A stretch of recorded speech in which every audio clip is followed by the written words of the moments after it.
Un mecánico de Illinois fue llamado para remolcar un vehículo. Cuando se acercó al Ford Ranger volcado, le llegó la inspiración. La mayoría solo habría visto un auto accidentado, pero él vio un tipo de vehículo totalmente nuevo. Tomó 2 camionetas, una Ford Ranger y una Ford F-150, y pasó 6 meses trabajando en un nuevo y extraño vehículo. Con los 2 autos combinados, creó la ilusión de que solo había uno. Cuenta con espacio suficiente para pasajeros e incluso está legalmente aprobado para circular por las calles. Las 4 ruedas de la parte superior giran autónomamente alineadas con las de la carretera, lo que deja a todo el mundo confundido. Sí, y tiene un aspecto bastante extraño, incluso cuando está estacionado. La importancia de comer vegetales es algo que muchas empresas intentan transmitir a sus potenciales compradores. Una empresa en Inglaterra llamada Bird's Eye lo llevó al siguiente nivel. Construyeron un auto con forma de guisante para promocionar sus productos. Fue construido sobre el chasis de un karting todoterreno y tiene muchas partes de un Volkswagen Beetle. Puede que parezca un juguete, pero no lo es. Equipado con un pequeño motor Honda, este pequeño guisante verde puede alcanzar los 100 km/h. Lamentablemente no lo verás en las calles, ya que su único objetivo era ser parte de un anuncio publicitario. Sin embargo, ganó mucha fama gracias a los anuncios y se rumorea que mucha gente llegó a preguntar cómo podía comprar este extraño vehículo. En 1964, en los Estados Unidos, se diseñó un Jeep pequeño y ligero llamado Mini Moke. Lo ofrecieron a Gran Bretaña, creyendo que se adaptaría a su terreno. Sin embargo, fue rechazado por su escasa distancia al suelo. Además, las puertas laterales abiertas no estaban del todo adaptadas al clima inglés. Volvieron a ofrecerlo en lugares con climas más cálidos como Portugal y Australia. La idea era que pudiera ser utilizado para el turismo y que ofreciera una forma fácil de viajar. Como no contaba con ninguna otra ventaja para actividades divertidas, como una atracción en las 4 ruedas, perdió popularidad. Sin embargo, está resurgiendo gracias a la introducción de los motores eléctricos. Y no es de extrañar, la altura libre ahora es mayor. Los asientos son más cómodos y el precio también es bastante asequible. En la actualidad cuesta unos $21,000. A principios del siglo XX, los autos comenzaron a dominar las calles. Algunos funcionaban a vapor, pero eran demasiado ruidosos. Incluso hubo vehículos eléctricos, pero como no podían funcionar fuera de las ciudades, tampoco se pusieron de moda. Sin embargo, hubo otro diseño más extraño. A principios de los años 20 se inventó el Leyad Helica, también conocido como el avión sin alas. En este vehículo el conductor se sienta adelante y un pasajero atrás. La carrocería aerodinámica del Leyad Helica tiene una estructura similar a la de un avión. Está hecha principalmente de madera contrachapada con una gran hélice en la parte delantera para empujar el auto hacia adelante. El diseñador creía que todas las piezas normales de un vehículo añadían peso innecesario. En aquella época el acero era increíblemente importante para otros usos y el chasis ligero fue su solución. Con un peso de unos 250 kilos, este vehículo podía alcanzar velocidades de hasta 170 km/h. Suena fantástico, pero había un gran inconveniente. Era muy ruidoso. Para protegerse los oídos, la gente debía llevar unos cascos similares a los de un avión real. No era la mejor opción para un viaje por la calle, pero sorprendentemente se vendieron 30 unidades. Con la escasez de combustible en la década de 1940, los inventores intentaron hallar formas alternativas de transporte. Los vehículos eléctricos volvieron a ser considerados después de haber sido abandonados en forma de planos durante los últimos 30 años. Así, en 1938, se diseñó un flamante auto eléctrico llamado Love Electric, que finalmente fue construido en 1942. Se trata de un vehículo de 3 ruedas con forma de huevo y espacio para un solo pasajero. Este huevo con ruedas funcionaba con baterías. Una carga completa era suficiente para que recorriera hasta 100 kilómetros. Además, podía circular por las carreteras a una velocidad máxima de 70 km/h. Como si fuera poco, era bastante ligero. Solo pesaba unos 350 kilos. Ojalá tuviera un auto así hoy en día. Cabría en cualquier estacionamiento. Además, gracias a su visión de 270 grados, no tendría puntos ciegos. Lamentablemente, no se puso de moda y solo se fabricó uno. La ingeniería alemana siempre ha presentado un alto nivel en sus automóviles, y un modelo, el Amphicar, los llevó a otro nivel. Era un auto que también podía meterse al agua y funcionar como un barco. Si bien circulaba a velocidades modestas por la carretera y las ruedas estaban ligeramente más bajas de lo normal, una vez en el agua, las ruedas delanteras funcionaban como turbinas.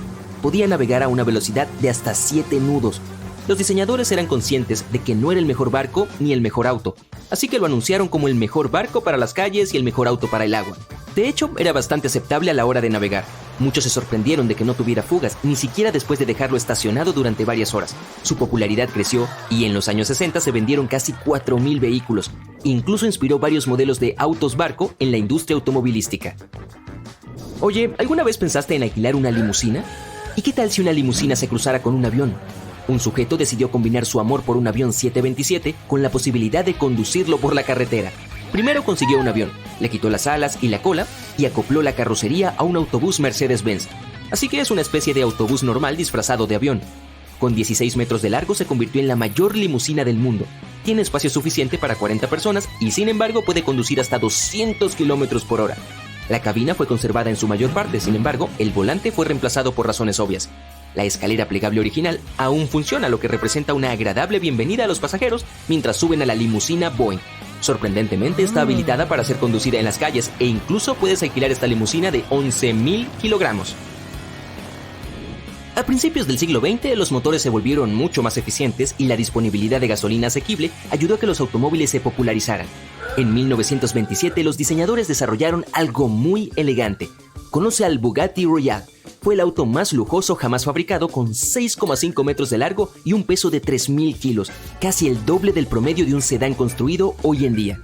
Sin embargo, al momento de su creación, hubo un gran declive en la economía mundial. Lamentablemente, este exagerado auto no tuvo éxito. Ni siquiera la realeza europea tenía interés en una compra tan extravagante. Habían previsto fabricar 25, pero una vez que el interés desapareció, solo se vendieron 3. La línea de producción fue interrumpida con solo 7 vehículos construidos.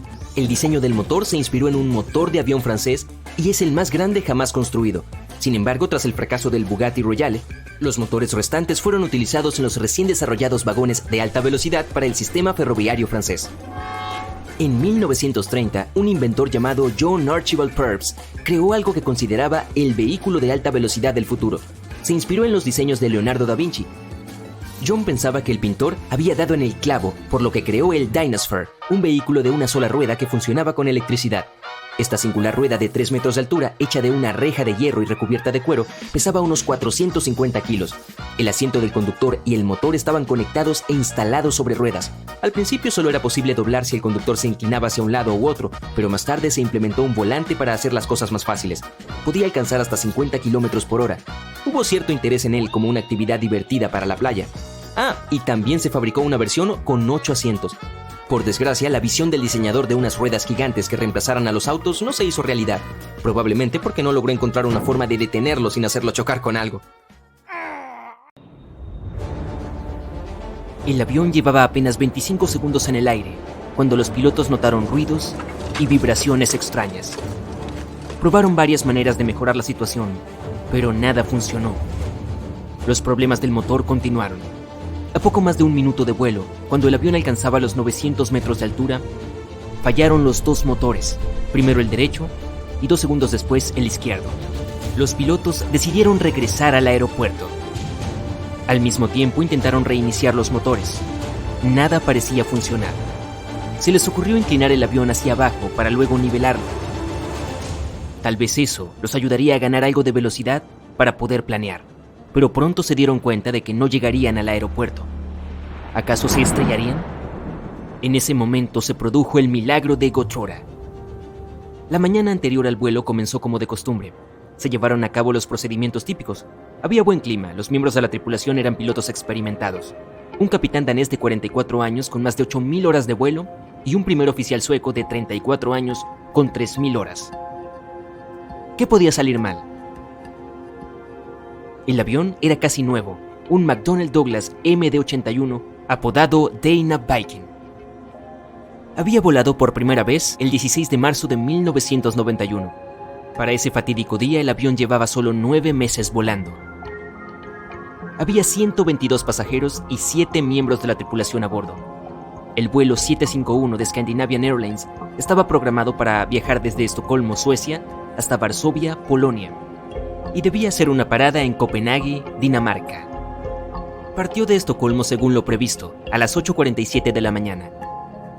Las personas a bordo ya estaban condenadas, y todo debido a una terrible secuencia de acontecimientos antes de la partida. Todo comenzó la noche anterior. El avión había llegado al aeropuerto de Estocolmo tras un vuelo procedente de Zúrich. Eran las 10:09 de la noche. El avión pasó la noche en la puerta de embarque al aire libre. Hacía frío. Las temperaturas bajaron a 1 grado centígrado, justo por encima del punto de congelación.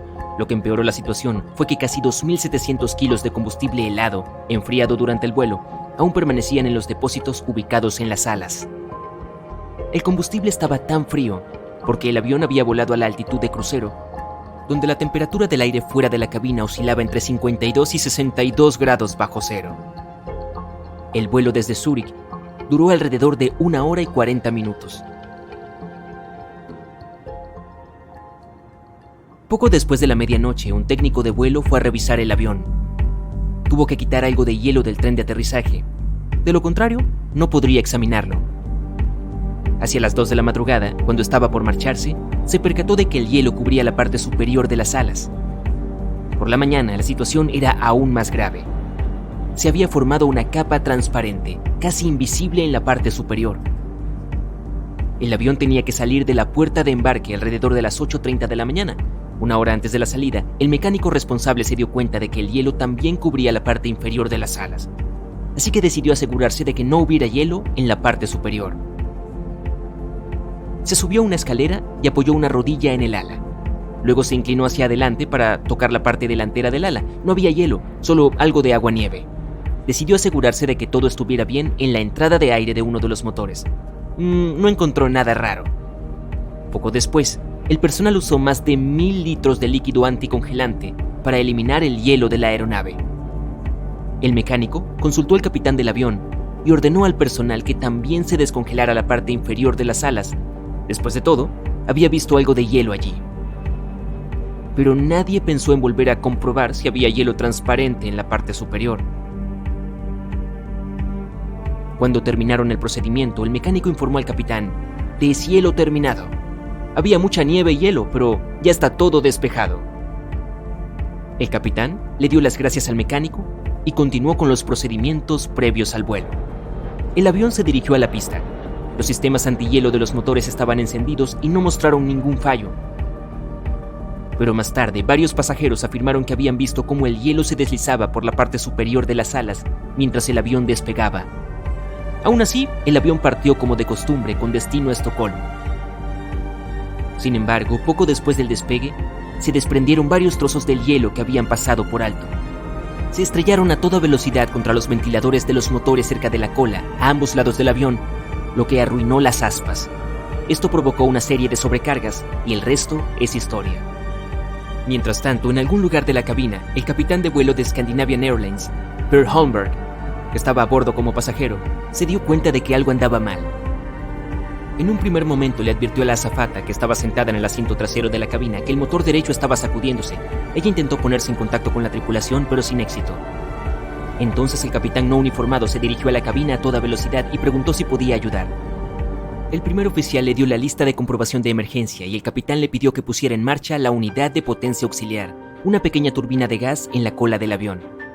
Los consejos y la ayuda de Holmberg fueron invaluables, pero ¿acaso fueron suficientes para salvar a las personas a bordo? Cuando el avión salió de la capa de nubes a una altura de 270 metros, los pilotos se dieron cuenta de que no tendrían tiempo suficiente para llegar al aeropuerto. El aterrizaje de emergencia era inevitable. El capitán pasó la orden a la tripulación de cabina, que comenzó a preparar a los pasajeros. Había un gran campo al norte del avión, pero el capitán se dio cuenta de que no tendrían tiempo suficiente para llegar a él, así que eligió un campo mucho más pequeño en una zona boscosa en la dirección del vuelo. No estaba lejos del pueblo de Gottröra, en Uppland, Suecia. El avión estaba a solo 420 metros del suelo cuando el capitán comenzó a extender los alerones. A la altura de 55 metros, informó a la torre de control de Estocolmo: "Vamos a estrellarnos". 7 segundos después, el avión chocó contra varios árboles y perdió un gran trozo de su ala derecha. Para entonces, el tren de aterrizaje ya se había desplegado y la velocidad había disminuido a 225 kilómetros por hora. Momentos después, la cola del avión golpeó el suelo y se desprendió. El avión continuó deslizándose por el campo a gran velocidad. Recorrió 110 metros y su tren de aterrizaje principal dejó marcas en el campo. En algún momento perdió tanto ese tren de aterrizaje como el frontal. El fuselaje se rompió en 3 partes. Milagrosamente, no hubo ningún incendio. Si se observan las imágenes del lugar del accidente, el avión hecho pedazos con sus partes esparcidas por el campo, es difícil creer que las 129 personas a bordo hayan sobrevivido. Parece un milagro, pero también fue gracias a la rápida reacción de los auxiliares de vuelo y a las instrucciones correctas que les dieron a los pasajeros. No se dejaron llevar por el pánico y les indicaron que adoptaran la posición de emergencia justo a tiempo para evitar tragedias. Y lo más sorprendente, con excepción de 4 personas, todos los pasajeros salieron del avión por su propia cuenta. No es de extrañar que este accidente recibiera el apodo de Milagro. Sin embargo, el avión no tuvo tanta suerte. Con solo 9 meses de antigüedad, resultó tan dañado que se dio por perdido inmediatamente. Todo el mundo elogió la actuación de la tripulación de vuelo. Fue un aterrizaje increíblemente hábil, sobre todo en una situación tan rápida y peligrosa. El propio capitán admitió que pocos pilotos se ven obligados a poner a prueba las habilidades adquiridas durante el entrenamiento, o al menos no hasta ese punto. Dijo que estaba orgulloso de su tripulación y aliviado de que todos hubieran sobrevivido. Y nunca volvió a volar aviones comerciales. ¿Sabías que los animales ven el mundo de forma diferente que nosotros? Por ejemplo, las palomas ven mejor que los humanos. Una locura, ¿verdad? Intentemos observar el mundo a través de los ojos de los animales. Empecemos por las serpientes. Su vista es muy distinta de la nuestra. Tienen receptores especiales sensibles a los rayos infrarrojos en el hocico que les permiten captar el calor irradiado por los mamíferos de sangre caliente. Pasemos ahora a las vacas. Estas muchachas grandotas no ven los colores tan bien como los humanos. No distinguen el color rojo porque no tienen los receptores necesarios en su retina. Así que solo perciben variaciones del azul y el verde. Además, no les gusta que alguien se les acerque por detrás. Tienen una visión casi panorámica y la única zona que no pueden ver es la que se encuentra directamente atrás. Así que si alguna vez te acercas sigilosamente a una vaca, asegúrate de avisarle. Los caballos tienen un punto ciego justo delante de la cara debido a la posición de sus ojos. Esto significa que no pueden ver lo que tienen delante. Además, no distinguen tantos colores como nosotros. Al igual que las vacas, su mundo se compone sobre todo de verdes, amarillos y azules. Pobrecitos. Los ojos de los peces tienen receptores ultravioleta y un cristalino más esférico que el de los humanos, lo cual les proporciona una visión de casi 360 grados. En cuanto a los colores, son capaces de percibir todos los que vemos nosotros, pero como la luz se comporta de forma distinta bajo el agua, les cuesta distinguir el rojo y sus matices. Los peces de aguas profundas pueden ver fácilmente en la oscuridad, lo que es una gran ventaja. Los tiburones, por su parte, no distinguen los colores, pero ven con mucha más claridad que nosotros bajo el agua. Las aves tienen una forma única de ver el mundo. A diferencia de los humanos, pueden percibir la luz ultravioleta. Esto las ayuda a diferenciar entre machos y hembras de su propia especie, así como a orientarse mejor en su entorno. Además, son muy buenas enfocando. Por ejemplo, los halcones y las águilas pueden distinguir a un pequeño ratón en el campo hasta una distancia de 1,5 kilómetros.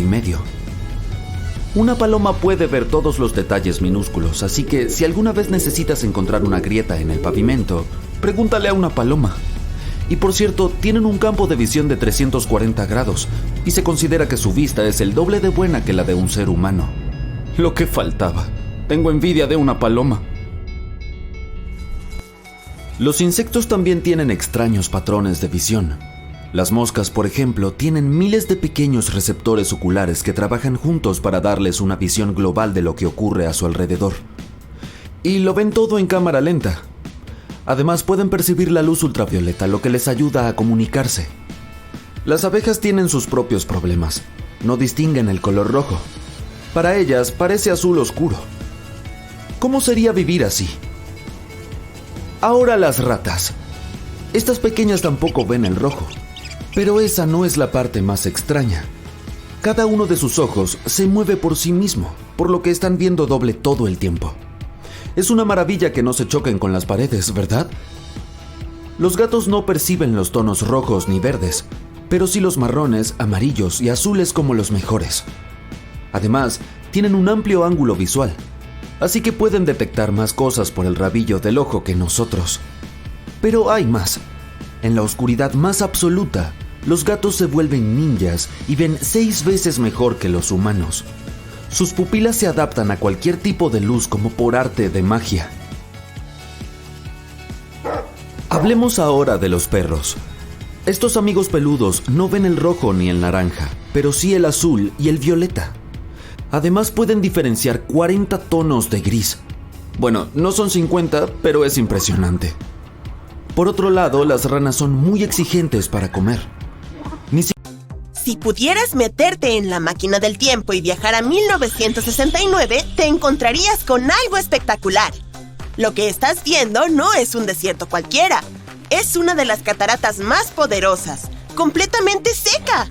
En el verano y el otoño de 1969, el lado estadounidense de las cataratas del Niágara se quedó sin agua durante 6 meses. Los investigadores querían estudiar la pared rocosa de las cataratas. Temían que se volviera demasiado inestable a causa de la erosión. La erosión es el proceso por el cual las fuerzas naturales como el agua y el viento desgastan los materiales terrestres. Por ejemplo, si ves que el hielo de los glaciares se vuelve turbio, significa que se está produciendo erosión.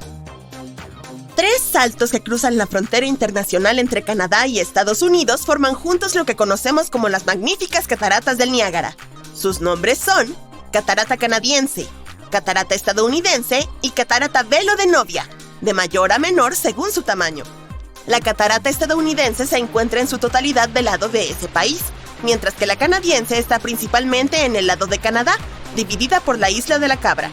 La catarata Velo de Novia, la más pequeña de todas, está en el lado estadounidense, pero separada de las demás por la isla Luna.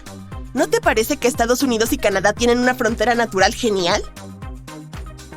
Muchos no creían que se pudiera ir en contra de la naturaleza e impedir que fluyera una cantidad tan enorme de agua, pero fue posible. Hizo falta una presa de 182 metros a través del enorme río Niágara para cerrar estas asombrosas cataratas. Esto significa que tuvieron que desviar 272,000 litros de agua cada segundo para que el caudal restante pasara por encima de las cataratas canadienses, las más grandes. Para construir esa presa se utilizaron más de 27,000 toneladas de roca, y más de 1,000 camiones transportaron esa roca en el caluroso verano del 69. El 12 de junio, las cataratas estadounidenses se detuvieron luego de haber fluido durante más de 12,000 años. Entonces, las cataratas canadienses tomaron el caudal extra y lo absorbieron para que pudiera realizarse la investigación. Pero los lugareños estaban preocupados. Sabían que no era posible controlar tales cantidades de agua. Temían que el agua tomara otra ruta y provocara una inundación catastrófica. Les preocupaba que los turistas dejaran de venir si los equipos no conseguían que la cascada volviera a fluir como antes. Pero los turistas siguieron acudiendo, incluso ese mismo verano, y tuvieron una oportunidad única de ver algo a lo que nadie había accedido antes ni después. Durante ese periodo se construyó una pasarela provisional a solo 6 metros del borde de las cataratas, ahora secas. Ayudaba a los trabajadores a limpiar el fondo de lo que antes era un río. Así, los turistas podían ir allí y explorar el paisaje salvaje de las cataratas que normalmente estaba bajo el agua, hostil e inaccesible para los visitantes. Mientras exploraban el fondo seco de las cataratas, los investigadores se toparon con millones de monedas diferentes que la gente había arrojado al agua durante décadas, quizá para pedir un deseo o con algún otro propósito. ¡Vaya! Un chanchito de las cataratas del Niágara. La mayoría de esas monedas fueron retiradas. Me pregunto quién se las habrá quedado. Pero desde hace un par de décadas, cada vez vienen más turistas. Imagínate todo lo que podrían encontrar ahora. Más monedas, por supuesto, pero también cámaras perdidas, drones errantes, teléfonos móviles y otras cosas que los visitantes descuidados podrían dejar caer accidentalmente en las cascadas. La idea de eliminar toda el agua y convertir las cataratas del Niágara en un desierto resultó ser posible, pero puede que haya que volver a hacerlo. En 2020, los medios de comunicación informaron que 2 puentes peatonales de las cataratas del Niágara debían ser sustituidos o reparados. No es de extrañar, ya que tienen casi 120 años. Estos puentes están situados por encima de los rápidos. Los expertos debatieron si debían desviar el agua una vez más o no. La gente habla mucho de las cataratas del Niágara, y algunos creen que están entre las más altas del mundo, pero la verdad es que no es así. Son famosas, preciosas y sobrecogedoras, pero en lo que a altura se refiere, hay casi 500 cataratas en todo el mundo que son más altas que el Niágara. Tomemos como ejemplo el Salto del Ángel, situado en Venezuela, cuya altura es de 979 metros. Pero lo que hace que las cataratas del Niágara sean tan especiales entre las demás es la cantidad de agua que fluye por ellas. Las cataratas muy altas no suelen tener grandes volúmenes de agua. La combinación de todas esas enormes cantidades de agua y la altura es lo que hace que las cataratas del Niágara sean tan impresionantes. Además, son unas de las más rápidas. El río Niágara apareció tras la última edad de hielo, junto con toda la cuenca de los Grandes Lagos, de la que forma parte. Hace 18,000 años, esta impresionante catarata no existía. Grandes capas de hielo cubrían la zona del sur de Ontario. Tenían entre 1,5 y 3 kilómetros de espesor. A medida que las capas de hielo se desplazaban hacia el sur, fueron creando las cuencas de los Grandes Lagos. Luego se derritieron, liberando enormes cantidades de agua en las cuencas. En general, el agua que bebemos es agua fósil. Solo el 1% se renueva a lo largo del año, y el 99% restante procede de las capas de hielo. La península del Niágara no ha estado bajo el hielo desde hace casi 12,500 años. Cuando el hielo se derritió, las aguas resultantes empezaron a bajar, por lo que más tarde se convirtió en el río Niágara, el lago Erie y el lago Ontario. Tardó mucho tiempo, pero el agua acabó erosionando los acantilados y formando estas espectaculares cataratas. Seguramente te habrás dado cuenta de que el río Niágara es asombrosamente verde. Este color específico nos indica lo poderosa que es el agua cuando se trata de erosión. Cada minuto, las cataratas del Niágara arrojan más de 60 toneladas de minerales disueltos. Todo eso, junto con la sal disuelta y la roca finamente molida, hace que el color sea tan magnífico. Los habitantes de Estados Unidos y Canadá, o más exactamente, más de 1 millón de personas que tienen acceso a la zona, utilizan las aguas del río Niágara con distintos fines. Por ejemplo, para pescar, obtener agua potable, realizar actividades recreativas como nadar, navegar y observar aves, producir energía hidroeléctrica y mucho más. La primera central hidroeléctrica del mundo se construyó a finales del siglo XIX junto a las cataratas. Pronto empezó a dar sus frutos, porque la población obtuvo electricidad gracias a ella. Pero esta electricidad solo podía viajar 90 metros, así que había que realizar algunas mejoras. Nikola Tesla fue quien aceptó el reto e hizo los cambios necesarios. El científico descubrió que la electricidad podía viajar largas distancias si se utilizaba una corriente alterna. Hoy, varias centrales eléctricas ubicadas en las cataratas del Niágara proporcionan más de 2 millones de kilovatios de energía. Bien, te diré otro dato interesante. 1969 no fue el único año en que las cataratas del Niágara se detuvieron. En 1848, el agua no fluyó por allí durante casi 40 horas.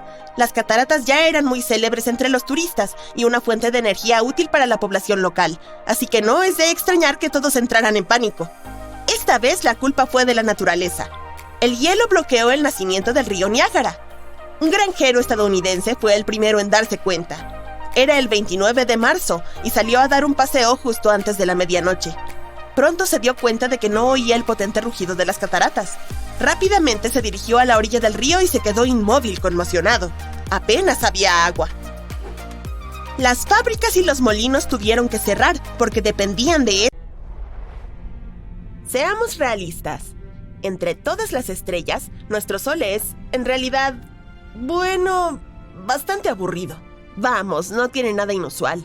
Hay millones de enanas amarillas similares en el universo. Y, sin embargo, nos encanta. Después de todo, es la única estrella que tenemos y nos da vida. Sin embargo, no siempre fue así. Hace mucho tiempo, el Sol tenía un gemelo, posiblemente uno malvado. ¿Qué le pasó? Bueno, averigüémoslo. Esto de aquí es una nube molecular gigante. A veces también se les llama nebulosas oscuras. Tienen muchos cúmulos interestelares llenos de gas, polvo y montones de estrellas. Estas nubes no tienen límites claros y a menudo toman formas extrañas. Incluso puedes ver algunas de ellas a simple vista. Mira el cielo despejado por la noche. Se ven como puntos oscuros en toda la Vía Láctea. Y aquí es exactamente donde nació nuestro Sol hace unos 4.500 millones de años. Este se originó a partir de una de estas nubes moleculares. Hace miles de millones de años, ondas de energía pasaban por aquí. Recolectaron todo este material y comprimieron estos grupos en núcleos densos. Fue entonces cuando nació la protoestrella. Esta joven amiguita era una bola de hidrógeno y helio tibio. Y luego, millones de años después, la temperatura y la presión dentro de la bola aumentaron. Como resultado, nació nuestra estrella. Pero no todo en esta nube molecular se convirtió en el Sol. Los materiales restantes comenzaron a moverse alrededor de la nueva estrella. Y, como habrás adivinado, gradualmente se convirtieron en planetas, incluyendo nuestra Tierra. Así fue como se creó nuestro sistema solar. Pero es muy posible que esa no sea toda la historia, y que, al mismo tiempo, junto a nuestra estrella haya nacido otra, el gemelo perdido del Sol, hecho con los mismos materiales en condiciones idénticas. Pero, ¿por qué pensamos que existe? Recientemente, los científicos lanzaron algunos modelos estadísticos para saber más sobre el nacimiento de las estrellas, y estos demostraron que muchas no aparecen de forma individual, sino en cúmulos, o con al menos una hermana. Después de más investigaciones, los científicos confirmaron que sí, la mayoría de las estrellas formadas dentro de las nubes moleculares nacen con una compañera. A veces, estas permanecen juntas. Por ejemplo, la estrella pequeña se mueve alrededor de la más grande. Incluso pueden formar sistemas estelares dobles, triples y otros. Y a veces sus caminos pueden divergir para siempre. Esto probablemente le sucedió a nuestro Sol. También podría haber tenido un hermano. Tal vez ni siquiera uno, sino todo un grupo de hermanitos y hermanitas, y un gemelo más grande con una masa similar y otras características. Pero si ese es el caso, entonces, ¿dónde está nuestro gemelo perdido? Bueno, tenemos una hipótesis. Y, según ella, este gemelo puede no ser tan bueno como parece. En la década de 1980, los científicos comenzaron a notar cierto patrón en la historia de la Tierra. Aproximadamente cada 27 millones de años, más o menos, ocurrieron extinciones a gran escala en nuestro planeta. Bastante extraño, ¿verdad? Cada 27 millones de años en la historia de la Tierra sucedía algún tipo de catástrofe que cambiaba su biosfera para siempre, como si algo programado cíclicamente lo provocara. Luego, un astrónomo, Richard Mueller, sugirió que algo puede haber causado estos eventos. Cierto cuerpo celeste. Según él, podría ser una estrella enana que no podemos ver por lo tenue que es. Podría estar ubicada cerca de 1 año luz y medio de nosotros. Esta estrella gira alrededor del Sol en una órbita enorme y tarda aproximadamente 27 millones de años en completarla. Y cuando se acerca más al Sol, comienza a causar caos. Mientras se acerca a nosotros, esta alborotadora cambia las trayectorias de los cometas en la nube de Oort o el cinturón de Kuiper. Como resultado, todos estos cometas comienzan a precipitarse directamente hacia nosotros. Luego, chocan con la Tierra y causan extinciones masivas, como sucedió con los dinosaurios. Esta estrella hipotética fue nombrada Némesis. Es el nombre de la antigua deidad griega de la retribución. ¿Por qué se venga de nosotros? Ni idea. Quizás no le gustó el hecho de que el Sol se llevara casi todo el polvo y el gas de la nube molecular. El Sol se convirtió en una estrella bastante grande, pero la gemela permaneció oscura y pequeña. Además, al final se vio obligada a volar en medio de la nada. Cualquiera se molestaría por algo así. Los científicos han presentado varias hipótesis sobre qué es el misterioso Némesis. Quizás es una enana marrón o roja, los restos de una estrella que ha agotado por completo su combustible, o tal vez no es una estrella, sino un planeta rebelde más grande que Júpiter. Sea lo que sea, su existencia no nos resulta especialmente agradable. Sin embargo, todos nuestros intentos de encontrarla desafortunadamente han fracasado. Por el momento, todavía no hemos hallado ninguna señal de Némesis. Estudios recientes han puesto en duda la teoría de las extinciones masivas regulares. Si observas los registros fósiles, notarás que estas catástrofes han ocurrido, más bien, al azar, en lugar de seguir un cronograma claro. Ahora, los científicos dudan que Némesis pueda existir. También dicen que cualquier estrella que se moviera en una órbita similar sería muy inestable, y es muy poco probable que pudiera haber sobrevivido tanto tiempo. Pero a pesar de la falta de evidencia clara, Némesis se ha vuelto bastante famoso en línea. Muchos artículos y noticias lo mencionan en diferentes contextos. Les gusta relacionar cualquier evento dramático que suceda en el mundo, como caídas de asteroides, tsunamis, etc., con esta misteriosa estrella. Así que, todo esto puede parecer la típica leyenda urbana. Pero no nos olvidemos de algo importante. Incluso si Némesis no existe, eso no significa que el Sol no tiene un gemelo. En primer lugar, todo lo que hablamos al principio sigue siendo relevante. La mayoría de las estrellas no nacen solas. La probabilidad de que nuestro Sol también haya tenido un hermano sigue siendo muy alta. En segundo lugar, puede haber evidencia de la existencia de este gemelo perdido y probablemente esté en algún lugar de la nube de Oort. Esta es una enorme nube en los límites exteriores de nuestro sistema solar, llena de un montón de cometas y otras rocas frías. Ahora, los científicos creen que esta nube tiene varios restos y fragmentos de todo lo que quedó después del nacimiento de nuestro sistema solar. Es como un enorme museo de nuestro pasado. Entonces, en la nube de Oort, los científicos han notado algo interesante. Básicamente, esta región parece ser demasiado pesada. El aspecto real de la nube de Oort no se corresponde con nuestros modelos actuales de formación del sistema solar.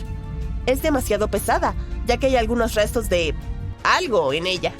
Así que, solía haber algo en el sistema solar que aún no conocemos. Entonces, cuando los científicos incluyeron un posible segundo sol en sus cálculos, todo cuadró. Como la pieza faltante de un rompecabezas, el gemelo perdido encaja perfectamente con la diferencia en el peso de la nube de Oort. Así que sí, es casi seguro que el Sol haya tenido un gemelo. Pero, ¿qué pasó con él y dónde está ahora? Por desgracia, lo más probable es que esta estrella ya esté muy lejos.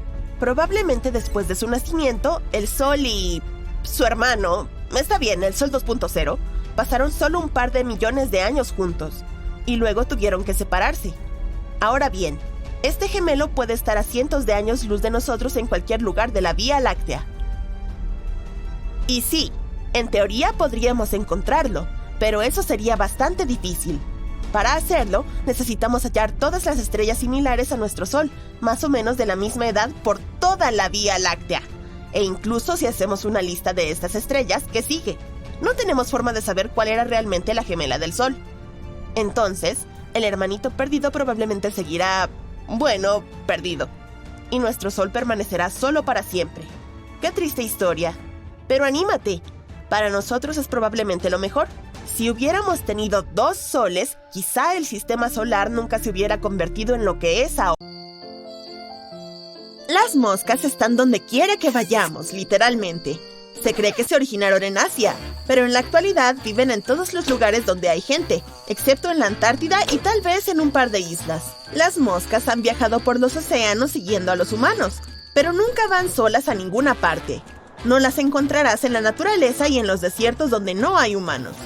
Las conocemos bien, pero todos tenemos esa pregunta sin respuesta sobre ellas. ¿Por qué se frotan las patas? Resulta que simplemente se las limpian, así de sencillo. Una mosca tiene pelo por todo el cuerpo. Los pelos de las extremidades sirven como detectores para volar, encontrar comida y hacer otras cosas importantes para las moscas. Y tienen que mantenerlos limpios en todo momento. Así que simplemente se frotan cada vez que tienen la oportunidad. Sus patas son sensibles y sirven para más de un propósito. Aparentemente, tienen receptores gustativos, por lo que las moscas pueden saborear con las patas. Pueden aterrizar en su comida potencial y deambular por ella, dándole una buena prueba de sabor antes de consumirla. Las moscas no pueden masticar, por lo que siguen una dieta líquida y beben su comida. Si el alimento que han escogido es sólido, tienen un ritual especial para hacerlo comestible. Una mosca regurgita jugos digestivos en su futura comida, y esos jugos la rompen en pedazos más pequeños que se pueden beber. Además, escupir esos jugos libera espacio en sus estómagos para nuevos alimentos. Las moscas se posan en nuestra comida muy a menudo. Pueden parecer inofensivas, pero no es exactamente así. Primero, recuerda que derraman esos jugos sobre tus alimentos, lo cual ya es bastante asqueroso. Pero hay más. Hay que tener en cuenta que las moscas aterrizan en todas partes, no solo en las flores, sino en muchas cosas asquerosas también. Y les gustan especialmente cosas como los alimentos podridos, los contenedores de basura e incluso cosas peores. Entonces, sus extremidades recolectan todos los gérmenes y microbios de esos lugares. Cuando una mosca se posa en tus alimentos, transfiere eso a tu comida. Algunos de esos microbios incluso pueden causar enfermedades, como el cólera y la fiebre tifoidea. Hasta se hizo un experimento para demostrar cómo funciona. Había 2 cuencos. Uno contenía un polvo rojo de algún tipo de especia y el otro cuenco tenía arroz blanco. Se dejaba entrar a las moscas que migraban del cuenco de especias al cuenco de arroz y viceversa. Muy pronto, el arroz se cubrió con especias rojas. Ahora reemplaza las especias inofensivas con algo más asqueroso y el arroz con tu cena. Por lo tanto, siempre debes cubrir tu comida para asegurarte de que ninguna mosca se pasee sobre ella y pise y escupa por todas partes. Si estás comiendo, asegúrate de alejarlas. Pero no te preocupes si alguna mosca molesta se las arregla para posarse en tu sándwich por un segundo antes de que la eches. No hay necesidad de tirar el sándwich. Si actuaste rápido, entonces estás a salvo. Además, los expertos dicen que un ser humano saludable promedio tiene un sistema inmunológico lo suficientemente fuerte como para repeler los parásitos. A pesar de que las moscas son asquerosas, molestas y te hacen cosquillas con sus patas, sirven para algo. Son las encargadas de polinizar las flores. Recogen el néctar que se les queda adherido al pelo de su cuerpo y luego polinizan la siguiente flor al posarse sobre ella. Además, si las moscas no existieran, nuestro planeta estaría aún más sucio. Reciclan algunos de los desechos humanos. Las moscas también son una parte importante del ecosistema, ya que son alimento para pájaros, arañas, lagartijas, ranas y muchos más. Sin moscas, todos se extinguirían. Además del superpoder de saborear con las patas, hay otros datos interesantes sobre las moscas. Pueden caminar tanto en superficies horizontales como verticales, e incluso boca abajo. Pueden hacerlo porque cada una de las patas de una mosca tiene 2 almohadillas con pelos diminutos que producen una sustancia similar al pegamento que permite que tengan un excelente agarre. Las moscas tienen ojos únicos que son un gran complejo de 3.000 a 6.000 ojos simples dentro de cada uno de los 2 ojos compuestos. Los ojos de una mosca no se mueven, pero su visión es de casi 360 grados. Pueden ver a sus espaldas. Entonces, donde quiera que estés, una mosca definitivamente te ve a ti y a cualquier otro peligro con uno o varios de sus miles de monitores. Además de los 2 ojos compuestos, también tienen 3 ojos simples ubicados en la frente, que sirven como brújula y permiten que la mosca se oriente. También tienen un tiempo de reacción increíble. ¿Alguna vez te has preguntado por qué es tan difícil matar una mosca? Bueno, para ellas somos perezosos. Eso es porque ven las cosas en cámara lenta, en comparación con nosotros. Las especies tienen diferentes percepciones de la velocidad. Lo que vemos nosotros será 2 veces más rápido para una tortuga y será 4 veces más lento para una mosca. Convierte un video a una velocidad de 0,25x e imagina que alguien se te acerca con esta velocidad. Bueno, así es como te ve una mosca. Así que sí, tienes suficiente tiempo para escapar. Una mosca tiene un solo juego de alas, pero además de ellas, también tienen los llamados halterios, que les permiten despegar rápido. Hace millones de años, los halterios servían como un segundo par de alas. Ahora ayudan a despegar y también a mantener el equilibrio en el aire. Si una mosca pierde uno de los halterios, comenzará a volar en círculos, y si ambos desaparecen, ya no podrá volar. Además, a pesar de que sus alas baten hasta 1000 veces por minuto, son voladoras muy lentas, alcanzando solo la velocidad de 7 kilómetros por hora. Si una mosca vive en una zona urbana, con suficiente gente y basura alrededor, no vuela muy lejos de su lugar de residencia, solo tiene un territorio de poco más de 1000 metros. Las moscas rurales son mucho más exploradoras y pueden volar hasta 11 kilómetros a la vez. Una mosca no vive mucho tiempo. Su esperanza de vida es de unos 30 días, pero durante este tiempo pone de 500 a 800 huevos en promedio. Pero no son todos al mismo tiempo, son varias puestas a lo largo de su vida, con 75 a 100 huevos a la vez.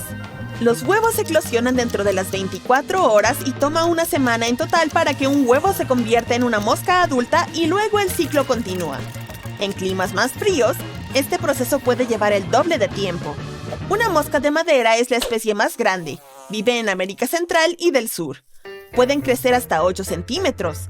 Además, las moscas tienen camas, o su lugar favorito para dormir. Encuentran un lugar cómodo en algún sitio cercano a la fuente de alimento y van allí a descansar por la noche. Si alguna vez tu casa se inundó de moscas, aquí tienes algunos consejos para que reduzca su población. Primero, es importante entender qué las atrae. Se sienten atraídas por otras moscas e incluso por el olor de las moscas que viven allí. Tienen un increíble sentido del olfato. Por lo tanto, si en tu casa hay solo una mosca, prepárate para recibir más invitadas. Si hay rastros de otras moscas, también los encontrarán, así que asegúrate de lavar tus paredes y superficies. Segundo, a las moscas les encanta la basura y los productos en descomposición. Ponen huevos en comida y carne podridas. Por lo tanto, asegúrate de mantener tu comida en el refrigerador. Cúbrela y guarda la basura en recipientes herméticamente cerrados. Y por supuesto, saca la basura con regularidad. A las moscas les gustan los dulces y les encanta el jarabe y otros líquidos azucarados. También les gustan los refrescos y el vinagre. Por lo tanto, Asegúrate de mantenerlos almacenados y siempre limpios si derramas algo. Por último, les gusta esconderse y vivir en desagües sucios y con fugas. Se comen las bacterias de allí. Por lo tanto, siempre limpia los desagües y repara cualquier fuga de inmediato. Además, ayudará a sellar todas las grietas en el piso, el techo y las paredes si las tienes. Esa es una de sus formas de entrar a la casa. ¿Habías notado que el color del papel higiénico suele ser blanco? Pero esto no siempre fue así. De hecho, los papeles higiénicos de colores aparecieron en los estantes en la década de 1950. Las personas compraban papel rosa, azul, amarillo, verde e incluso negro porque estos tonos hacían juego con el interior de sus hogares. Pero eventualmente, muchos médicos comenzaron a asociar el tinte de los papeles higiénicos con mayores riesgos para la salud. Además, este no permitía que el papel de color se descompusiera tan rápido cuando se tiraba, lo que aumentaba el riesgo de obstruir las fosas sépticas. Esto hizo que los precios minoristas y de fabricación fueran demasiado altos en comparación con el papel blanco básico, y eventualmente la demanda comenzó a caer. Y ahora echemos un vistazo más de cerca a estos patrones. A la mayoría de las personas probablemente no les importen las decoraciones cuando se trata de su papel higiénico. Sin embargo, estos patrones aún existen. ¿Pero por qué? Bueno, hay varias opiniones. Algunos dicen que es solo por marketing. Los fabricantes utilizan una decoración bonita para que sus productos se vean más agradables estéticamente y también para hacer que los clientes asocien su marca con la elegancia y un estilo de vida lujoso. Otra explicación es más práctica. Estos patrones esponjan el papel, lo que lo hace más absorbente. Hablando de esponjosidad, ¿te has preguntado por qué hay papel higiénico tan áspero en los baños públicos? La respuesta más obvia es que el de alta calidad es más caro. Además, las empresas prefieren comprar rollos gigantes de papel de baja calidad porque deben cambiarlos con menos frecuencia. Esta decisión también ayuda a prevenir los robos. Sí, algunas personas roban papel de los baños públicos. ¿Has notado que los interruptores de luz en los baños públicos generalmente se colocan afuera? Bueno, no es una coincidencia. Las constructoras lo hacen por razones de seguridad porque, como todos sabemos, la combinación de electricidad y agua es peligrosa. Y los interruptores están conectados a la corriente. Por lo tanto, la electricidad fluye literalmente a través de ellos. Por supuesto, los que son instalados apropiadamente tienen un montón de precauciones de seguridad, pero la mayoría de los constructores prefieren no correr riesgos. El Reino Unido tiene reglas mucho más estrictas para la seguridad con los interruptores de luz en comparación con Estados Unidos. Por eso, si vives en Londres, probablemente encontrarás interruptores fuera del baño con mayor frecuencia, pero la mayoría de los baños en Estados Unidos cuentan con circuitos eléctricos independientes. Esto proporciona seguridad adicional en caso de una descarga eléctrica accidental. Cuando se produce un cambio en la corriente eléctrica, deben apagarse automáticamente. Hay tantas posibilidades increíbles de iluminación en este mundo, pero ¿por qué los semáforos son rojos, verdes y amarillos? Bueno, resulta que hay una explicación razonable. Antes de los semáforos para automóviles, hubo señales de tráfico para trenes, y los primeros operadores ferroviarios usaban el color blanco para avanzar, rojo para detenerse y verde para precaución. Pero más tarde se dieron cuenta de que el blanco no era una buena idea porque la luz blanca brillante podría confundirse fácilmente con una estrella durante la noche. Entonces las compañías ferroviarias cambiaron el color blanco por verde para avanzar y amarillo para precaución, porque estos tonos se distinguen fácilmente de los demás. Finalmente, esta tradición se extendió a los semáforos para automóviles y se convirtió en un estándar. En cuanto al color rojo, tiene la longitud de onda más larga, lo que significa que los conductores pueden verlo desde una distancia mayor que otros colores. Y se eligió el amarillo como señal de precaución porque tiene una longitud de onda ligeramente más corta que el rojo, pero más larga que el verde. ¿Cuál es la habitación más polvorienta de tu casa? Por lo general, es un dormitorio. ¿Pero por qué? Las habitaciones tienden a acumular polvo debido a las células de la piel, los ácaros del polvo y las fibras de las telas de las sábanas, las alfombras y las cortinas. Si tienes una mascota, su pelaje y las células de su piel agregan una cantidad significativa de suciedad. Afortunadamente, hay formas sencillas de hacer que tu dormitorio esté menos polvoriento. Esto incluye tender la cama todos los días y limpiar el área regularmente con una aspiradora y agua. Puedes deshacerte de las alfombras y los muebles o artículos de decoración innecesarios que tiendan a acumular polvo. Además, presta atención a la calidad cuando compres cortinas o sábanas. Cuanto más suelta es la tela, más suciedad acumula. Finalmente, puedes prohibir a tu mascota entrar al dormitorio, pero seamos honestos, nunca harías eso. Ahora, los purificadores de aire, aires acondicionados y ventiladores de techo modernos pueden ayudar a que tu habitación sea más acogedora, pero asegúrate de limpiarlos regularmente. De lo contrario, si su filtro está sucio u obstruido con pelo o cualquier otro contaminante del aire, no recogerá el polvo correctamente y este terminará en las superficies del dormitorio. Y hablando de polvo, ¿sabías que puedes limpiar el borde de una escoba con un recogedor? Este zigzag de aquí no es solo por diseño, puedes usarlo como peine para las cerdas. ¿Te quedan marcas detrás de las orejas después de usar anteojos? A veces, incluso pueden tardar semanas en desaparecer. Bueno, es una señal de que las piezas laterales de las gafas, llamadas patillas, no están ajustadas correctamente para tu cabeza. En otras palabras, están demasiado apretadas. Esto puede causar irritación de la piel e incluso dolores de cabeza. Si están dobladas hacia el área detrás de las orejas, pueden presionar la parte frágil del cráneo. Por lo tanto, ten en cuenta que las patillas no solo deben tener el tamaño correcto, sino también el ajuste adecuado. Un optómetra puede solucionar fácilmente este problema. Es mucho más seguro que tratar de hacerlo por tu cuenta. Los ralladores de caja también se pueden utilizar en posición horizontal. En muchos casos, es mucho más cómodo rallar una zanahoria o un bloque grande de queso de esta forma. Si quieres rallar un producto blando como queso de cabra o mozzarella, puedes ponerlo en el congelador durante unos 30 minutos antes de rallarlo. Además, hay una manera de facilitar la limpieza y evitar que el queso se pegue. Rocía el rallador con una pequeña cantidad de aceite antes de usarlo. Y ahora, echemos un vistazo a los lados más impopulares del rallador de caja. ¿Alguna vez los has usado? Este lado está diseñado para rebanar. Es muy útil si quieres hacer rodajas finas de vegetales para tu ensalada o pasta, o si quieres cortar papas fritas. Y estos diminutos agujeros perforados están diseñados para rallar muy finamente. Sí, los ralladores son bastante útiles para el próximo consejo no relacionado con la comida. Si tienes un presupuesto limitado, puedes comprar jabón súper barato para lavar, rallar una pequeña cantidad y ponerlo en la lavadora en lugar de usar jabón para lavadora en gel. ¿Sabías que puedes cambiar la forma de abrir la puerta del refrigerador? Aquí hay bisagras. Si las colocas en el otro lado, las puertas girarán hacia el otro lado. Pero antes de intentar hacer cualquier reparación por tu cuenta, asegúrate de desconectar la fuente de alimentación y lee las instrucciones de tu modelo particular de refrigerador. Ok, ¿has notado que hay un lado brillante y uno opaco en el papel de aluminio? Mucha gente cree que importa qué lado se usa hacia arriba o hacia abajo y que el lado brillante atrapa mejor el calor, pero de hecho no hace ninguna diferencia. El proceso de fabricación hace que los dos lados se vean ligeramente diferentes, pero ambos cumplen su propósito por igual. El papel de aluminio puede ser útil no solo en la cocina. Aquí hay un truco con baterías poco conocido. Digamos que no tienes baterías AA. No te preocupes, usa una batería AAA que es más pequeña y un poco de papel de aluminio. Simplemente colócalo en uno de los extremos. Esto funcionará porque las baterías AA y AAA tienen el mismo voltaje. ¿Y sabías que los recipientes de comida china para llevar pueden desplegarse y convertirse en platos? Todo lo que tienes que hacer es desmontarlos por los dos lados y la gravedad hará el resto. Por cierto, este tipo de contenedor de cartón solía llamarse cubo de ostras, porque originalmente fue diseñado para guardarlas. Odio decírtelo, pero no existen las zanahorias bebés. Las lindas zanahorias pequeñas que se venden en los supermercados son en realidad zanahorias comunes que han sido talladas hasta este tamaño bebé. Pensarías que los ositos de goma con sabor a fresa deberían ser rojos o rosados, ¿verdad?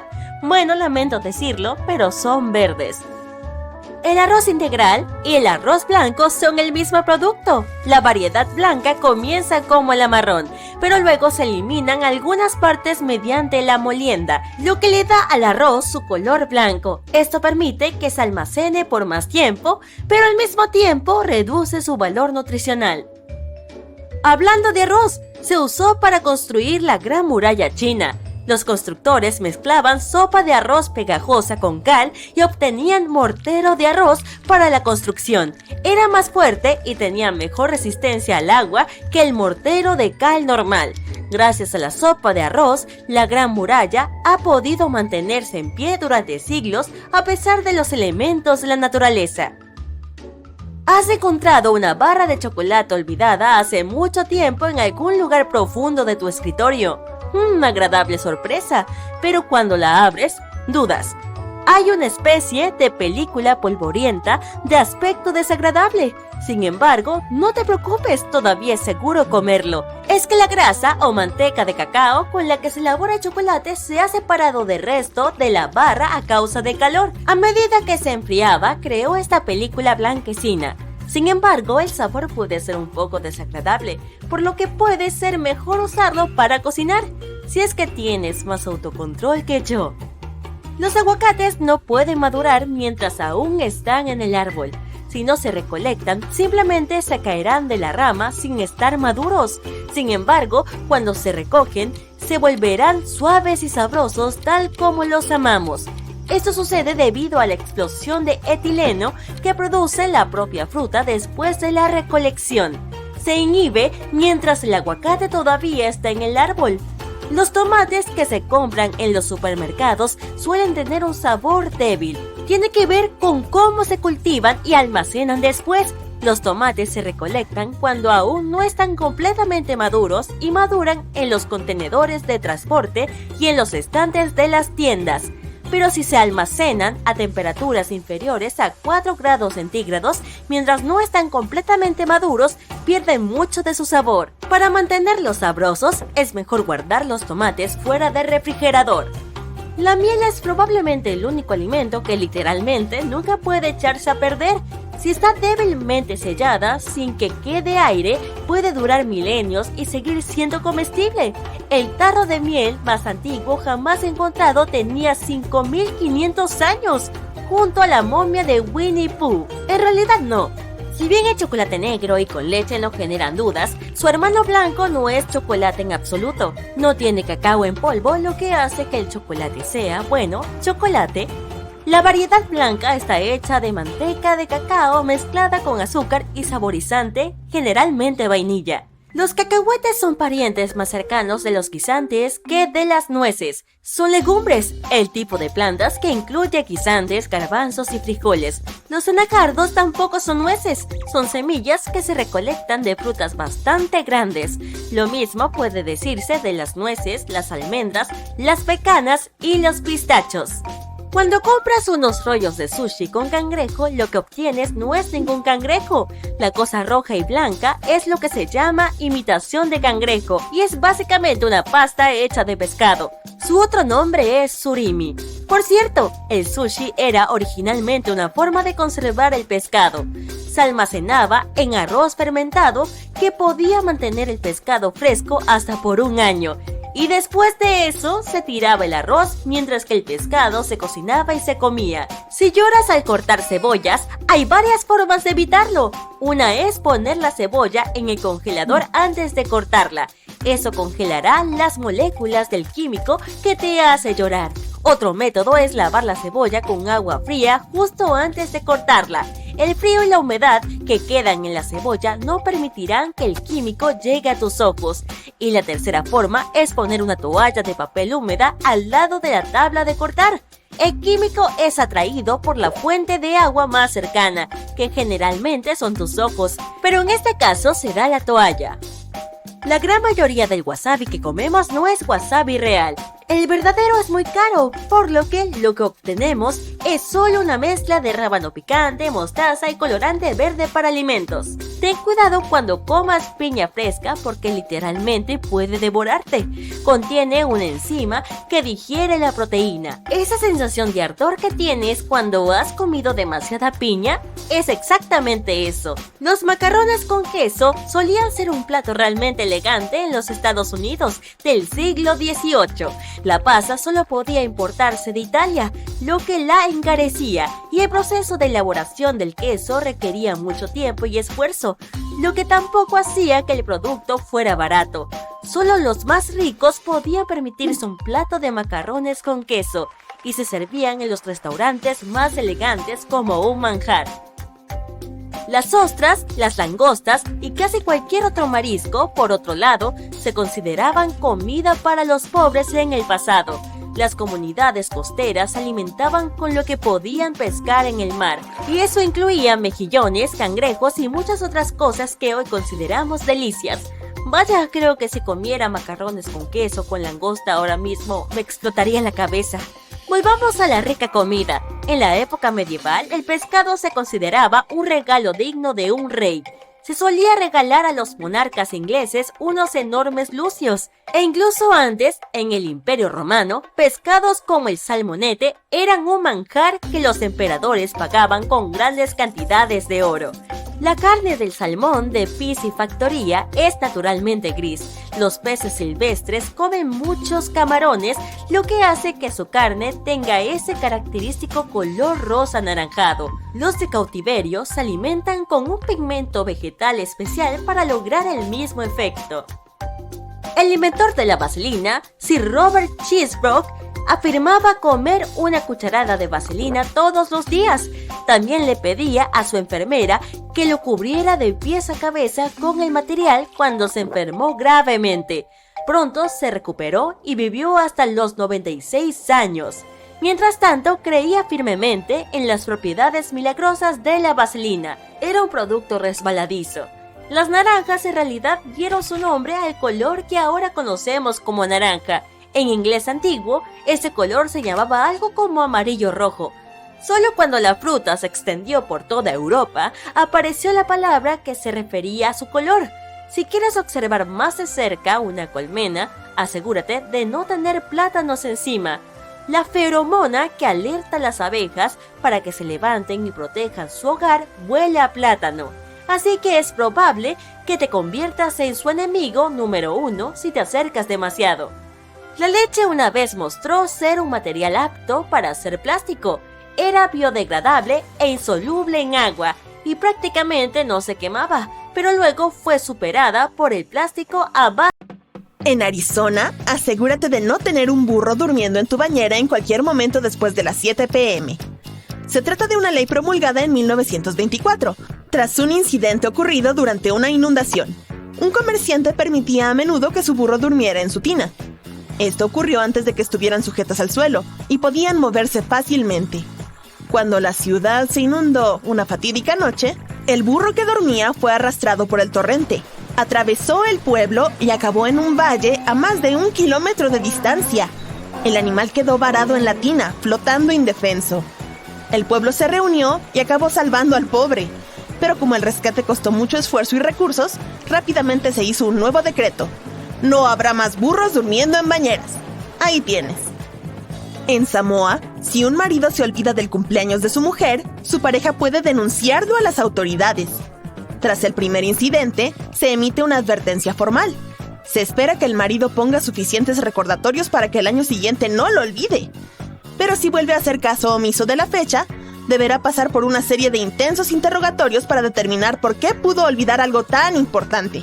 Dependiendo de la defensa de su olvido, puede incluso enfrentarse a graves consecuencias. Solo espera que llegue a casa. De vuelta en Arizona. Aquí se necesita un permiso especial si se quiere retirar un cactus saguaro de su propiedad. Llevarlo sin autorización podría buscarte entre rejas hasta 3 años. Estos cactus pueden vivir hasta 200 años. Y la razón por la que se realizan esfuerzos de conservación tan estrictos es que solo puede producir semillas a los 35 años. Te encuentras en una hermosa playa de Italia, en la ciudad costera de Heraclea. Y por supuesto trajiste un cubo. Pero no hagas castillos de arena con él. Han sido declarados un peligro de viaje a lo largo de la playa. Así que, en esta playa, deja el cubo en casa. De lo contrario, podrías enfrentarte a pagar una multa de hasta $250. Cuando conduzcas por la carretera o vayas de excursión por los bosques de Estados Unidos, es posible que veas una extraña marca morada pintada en una valla, un poste o incluso un árbol. En varios estados, estas marcas aconsejan no invadir la propiedad privada. Se utiliza la pintura en lugar de las señales de advertencia normales, ya que es una alternativa más barata y dura más tiempo. Se ha implantado en diferentes momentos de la última década en 15 estados, y se espera que siga extendiéndose a otros. Así que asegúrate de estar atento a estos indicadores. Un día, las autoridades de Singapur se dieron cuenta de que se gastaban unos $150 millones al año en limpiar chicles. Y no era solo de debajo de las sillas y las mesas. Los encontraban en zonas críticas de los trenes del metro, que afectaban a sus sensores provocando retrasos. Así que en 1992 se prohibió oficialmente el chicle. La ley se ha vuelto más indulgente con los turistas y solo se permiten pequeñas cantidades en el país. Y los dentistas también pueden recetarlo a sus pacientes para la higiene dental. En Singapur también hubo otro problema relacionado con la limpieza de los aseos públicos. Las autoridades se dieron cuenta de que había demasiados baños desordenados en todo el país. Esto podría, sin duda, manchar su reputación como uno de los países más limpios del mundo. Implantaron un sistema de control con agentes de inodoros. Estos sujetos vigilan los aseos, asegurándose de que solo haya baños limpios. Los propietarios de los negocios que no cumplen las normas de higiene son denunciados. Vas caminando por una calle concurrida de Tailandia y se te cae un billete. El viento se levanta y se lo lleva, así que lo persigues frenéticamente. Te acercas lo suficiente como para detenerlo, pero asegúrate de no usar tu pie. Es una gran ofensa pisar el billete, ya que los pies se consideran bajos y sucios en Tailandia. Así que no puedes pisar el dinero tailandés, ya que los billetes tienen retratos de personas importantes. Por muy grande que sea el valor del billete, no lo pises, si no, podrías terminar encerrado. Vas a toda velocidad en tu auto por la Autobahn en Alemania. Es uno de los últimos lugares donde puedes conducir tan rápido como quieras. Pero mientras viajas, el indicador de combustible muestra que el depósito está vacío, así que paras y te detienes. No es un gran problema en cualquier otro lugar, pero aquí se considera un riesgo evitable. Tendrás que pagar una multa de $80 por no haber tenido la previsión de repostar cuando tuviste la oportunidad. Otras normas de la autopista incluyen no estacionar, ir en reversa o incluso dar la vuelta en U. En los años 40, un par de envasadores de pepinillos vendían sus productos en Connecticut. Estos no eran precisamente comestibles, pero aún así intentaron vender sus productos caducados. Pronto los atraparon y se promulgó una nueva ley para evitar este problema en el futuro. Se estableció el nuevo requisito de que, para vender un pepinillo, este debía rebotar. Esta era la mejor manera de comprobar si eran seguros para comer en ese momento. Con el avance de los métodos de conservación, la ley quedó en el olvido, pero sigue vigente hoy en día. Es de madrugada en la ciudad de Nueva York y corres rápidamente a la tienda. No tiene sentido ponerse los zapatos, demasiado esfuerzo para un viaje tan corto. Pero mientras cruzas la calle, la policía te detiene de repente. Estás confundido porque no hiciste nada malo, pero rápidamente te arrestan por el delito de llevar pantuflas más allá de las 10 p.m. Esta norma está vigente porque se cree que las zapatillas malolientes atraen a las ratas y otras alimañas. Aún así, llevar el pijama en público está bien. Estás conduciendo por las secas carreteras de arena de Australia Occidental. Escondes algo sospechoso dentro de tu vehículo. Vas indeciso, esperando no llamar la atención. De repente, te preocupas porque la autoridad de comercialización de papas te ha parado. Registran tu vehículo y descubren que llevas más de 50 kilogramos de papas. Esta ley se puso en marcha en 1946 para proteger las actividades comerciales durante una época de grave racionamiento. Aunque ya no está vigente, no fue hasta el 2016 que se eliminó. Si estás planeando un viaje al Palacio de Westminster, asegúrate de haber dejado tu armadura en casa. En el año 1313 se declaró que nadie podía entrar completamente equipado con sus trajes metálicos. Se hizo por razones de seguridad. Tardó unos años en entrar en vigor. Al principio el conde de Lancaster ignoró esta nueva norma, pero tras su procesamiento por ignorar esta ley, no ha habido ninguna armadura en el Parlamento desde 1319, y la ley sigue vigente hasta hoy. Grecia tiene muchos monumentos históricos sorprendentes que han resistido la prueba del tiempo, pero la mayor preocupación para su sostenibilidad es el turismo. Una ley para contrarrestarlo fue prohibir el uso de tacones en los monumentos históricos. El Odeón, un teatro de piedra, se construyó en el año 161 DC. Hoy en día presenta claros daños causados por las caminatas. Entre los daños también se encontraron 30 kilogramos de goma de mascar entre las grietas. Por eso, la comida y la bebida también están prohibidas junto con los zapatos puntiagudos. Estás volando una cometa en el estado de Victoria, en Australia. Una actividad aparentemente inofensiva. Pero no te sorprendas si de repente aparece la policía. En 1966 se promulgó una ley que establece que, si vuelas una cometa a costa de molestar a alguien cercano, te pueden multar. Y créeme, es una buena cantidad. Pero dado el tamaño de Australia, debe ser bastante fácil encontrar un lugar para volar una cometa sin nadie alrededor. En Oklahoma se valora mucho el cuidado del bienestar de los perros, hasta el punto de que es ilegal hacer caras extrañas a un can. Podrías ser multado por este acto, y posiblemente enfrentarte a un serio castigo. Aunque resulte extraño, esta debería ser una norma universal, a menos que el perro te haga una cara de vuelta. Los robos aumentan en tu barrio. ¿Te preocupa que tu casa pueda estar vulnerable? No tiene sistema de vigilancia, así que esta noche dejas un poco de papel aluminio sobre el picaporte de la puerta principal antes de irte a la cama. Esto te ayudará a saber si alguien intenta entrar a escondidas mientras duermes. Despiertas a la mañana siguiente y parece que la lámina está ligeramente rasgada. Alguien ha estado aquí y de seguro regresará. Otra opción es poner una taza en el picaporte. Cuando gire, la taza caerá, produciendo un ruido que te despertará y, con suerte, alejará al intruso. Tu principal precaución es un contratista que pasó por aquí hace poco. Dijo que estaba trabajando en la casa de al lado y te pidió usar el baño. Te negaste y te sentiste mal en ese momento por ser grosero, pero fue una decisión muy inteligente. Alrededor del 60% de los robos en Estados Unidos son realizados por alguien que conoces o has conocido antes. Ese contratista podría haber ido al baño con la intención de modificar algo en tu casa para facilitar su regreso.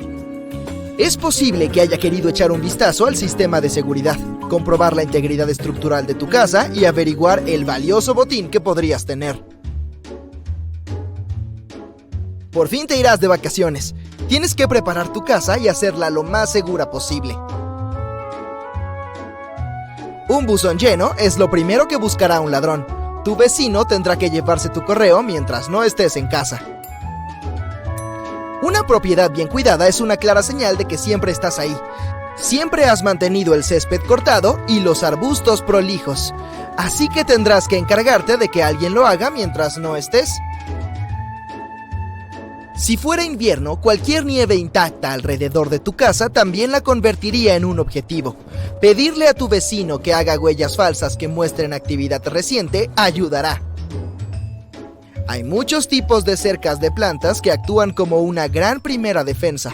Por suerte, tienes arbustos de hojas afiladas a lo largo de tus cercas. Si alguien salta a tu propiedad y se apoyan en un arbusto afilado o con púas, gritará inmediatamente.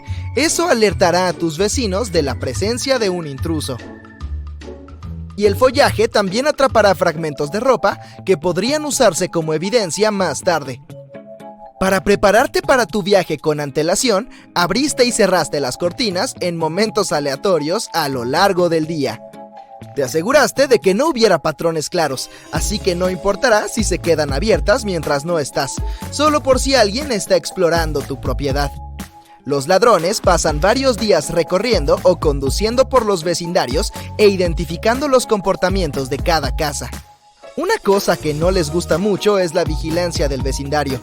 Los criminales hacen su investigación antes de comenzar a explorar y evitan estas áreas. Algo que debes organizar cuando vuelvas. Ahora aleja todos tus dispositivos electrónicos caros de las ventanas para que no haya nada de valor a la vista. Ponlos dentro de un armario o en una habitación oculta. No te preocupes por las televisiones, son demasiado grandes y cuesta mucho moverlas. Los delincuentes están más interesados en los dispositivos más pequeños, como un iPad o una consola de videojuegos. Coloca tus objetos pequeños y caros como joyas en cajas, escóndelas en un lugar secreto. Sorprendentemente, la habitación de los niños es un buen lugar.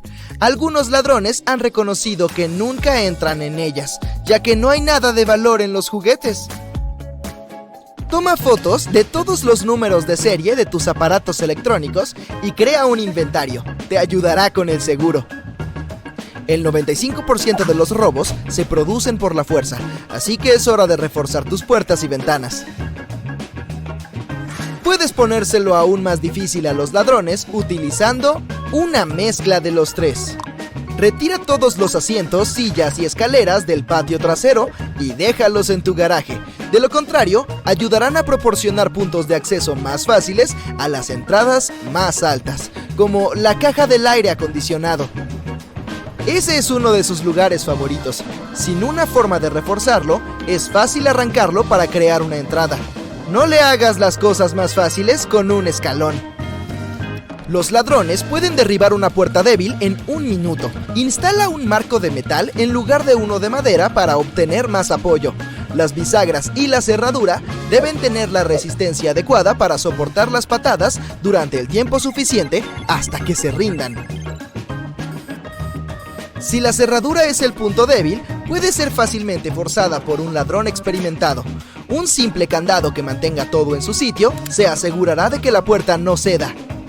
Las bisagras de la puerta de tu garaje giran hacia afuera, lo que las hace vulnerables, ya que es posible acceder a ellas sacando los pasadores de las bisagras. Reemplázalos por pasadores a prueba de manipulaciones, para que no puedan ser retirados. Por último, la puerta superior del garaje es uno de los primeros lugares a los que un ladrón busca acceder. No tienen una cerradura que las asegure por completo. Coloca un candado en el pestillo que la une al marco para mantenerla en su sitio. Si tu puerta de garaje no tiene esta opción, haz un agujero en el marco justo por encima de uno de los rodillos y coloca un candado. Los ladrones le temen a los perros, los territoriales y fieles guardianes de la casa. Una encuesta reveló que la mayoría de las casas robadas no tenían perros, ya que los ladrones no quieren llamar la atención durante el robo.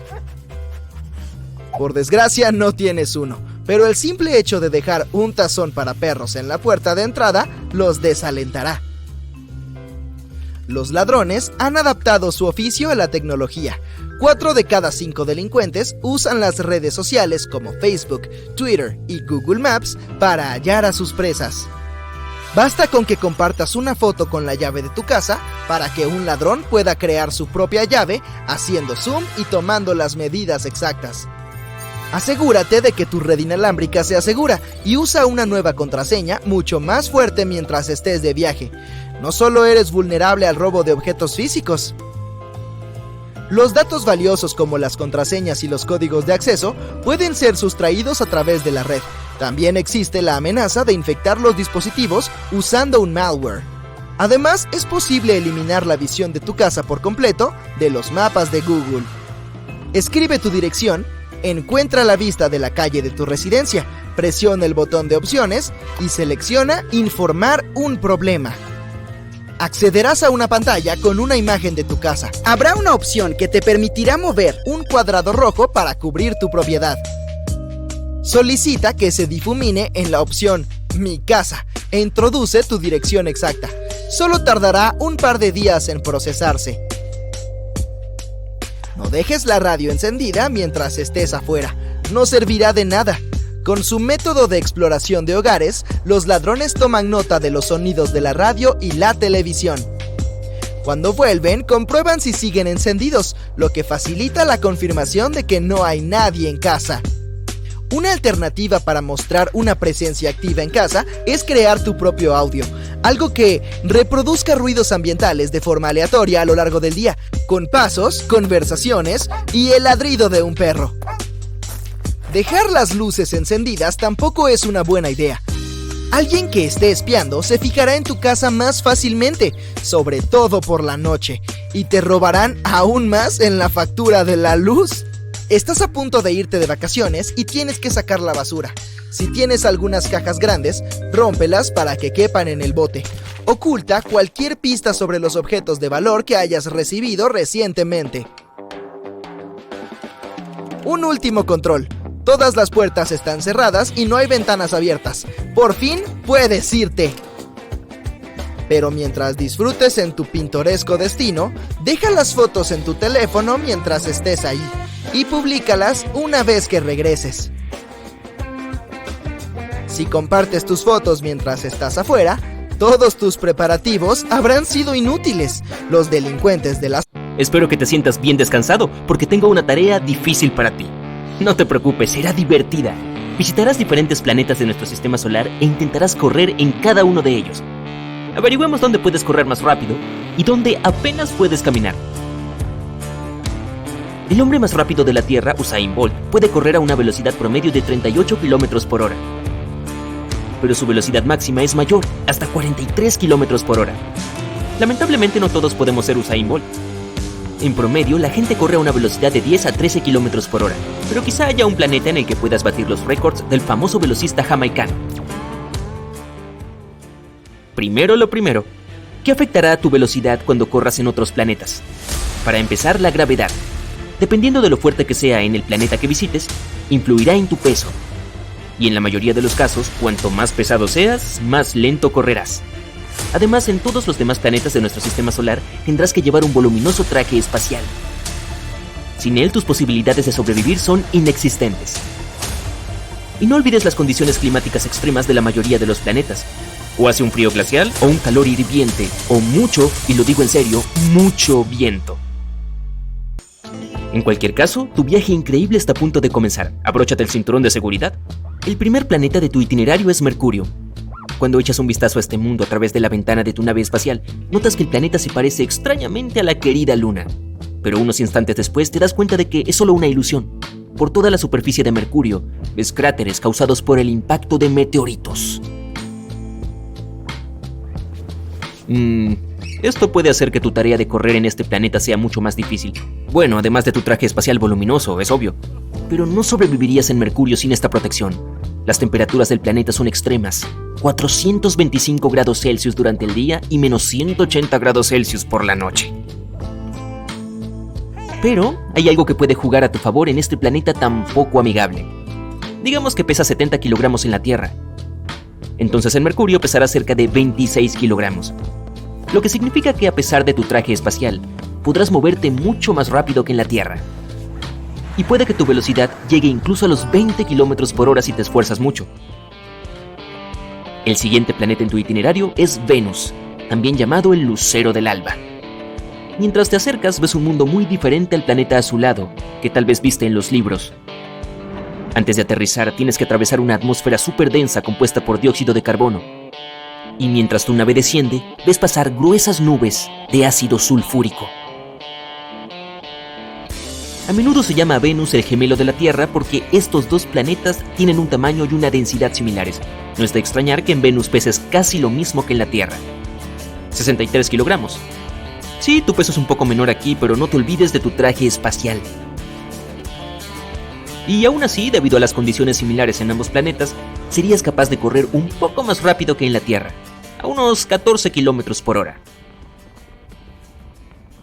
La primera impresión de Marte es que hace un frío glacial. La temperatura media aquí es de menos 62 grados Celsius. Incluso desde lejos el planeta parece rojizo. Una vez que das tu primer paso en la superficie marciana, entiendes por qué. El suelo está cubierto de un polvo herrumbroso. El mismo fino polvo flota en el aire a tu alrededor. Mires donde mires, verás tonos dorados, marrones, bronceados y hasta verdosos. Dependen de los minerales que componen el suelo. El tamaño de la capa de polvo varía de una zona a otra, pero en la mayoría de los lugares tiene un grosor de unos 2 metros. Eso puede hacer que correr sea mucho más difícil. En Marte tu peso será mucho menor que en la Tierra, apenas 26 kilogramos. Esto te ayudará a alcanzar una impresionante velocidad de 19 kilómetros por hora. ¿Acaso no eres un campeón? ¿Qué es eso en el horizonte? Parece un tornado. ¿Es una tormenta de polvo? Es hora de salir corriendo. Las tormentas de polvo a veces cubren todo el planeta e incluso puedes ver las más grandes desde la Tierra. Y ahora te enfrentas a un problema. Júpiter, al igual que Saturno, es un gigante gaseoso. Esto significa que el mayor planeta del sistema solar, y Júpiter es tan grande que podría tragarse 1300 tierras, no tiene ninguna superficie sólida. Pues bien, solo tienes que imaginar cómo sería tu entrenamiento si pudieras correr en Júpiter. Este planeta tiene una atmósfera formada por hidrógeno y helio. Durante tu descenso, admiras gruesas nubes marrones, amarillas, rojas y blancas. Hacen que el planeta tenga un aspecto colorido y bellamente rayado. En Júpiter pesarías 177 kilogramos. Tendrías que sudar mucho para caminar allí con tu torpe traje espacial. Bueno, si hubiera una superficie que pudieras pisar.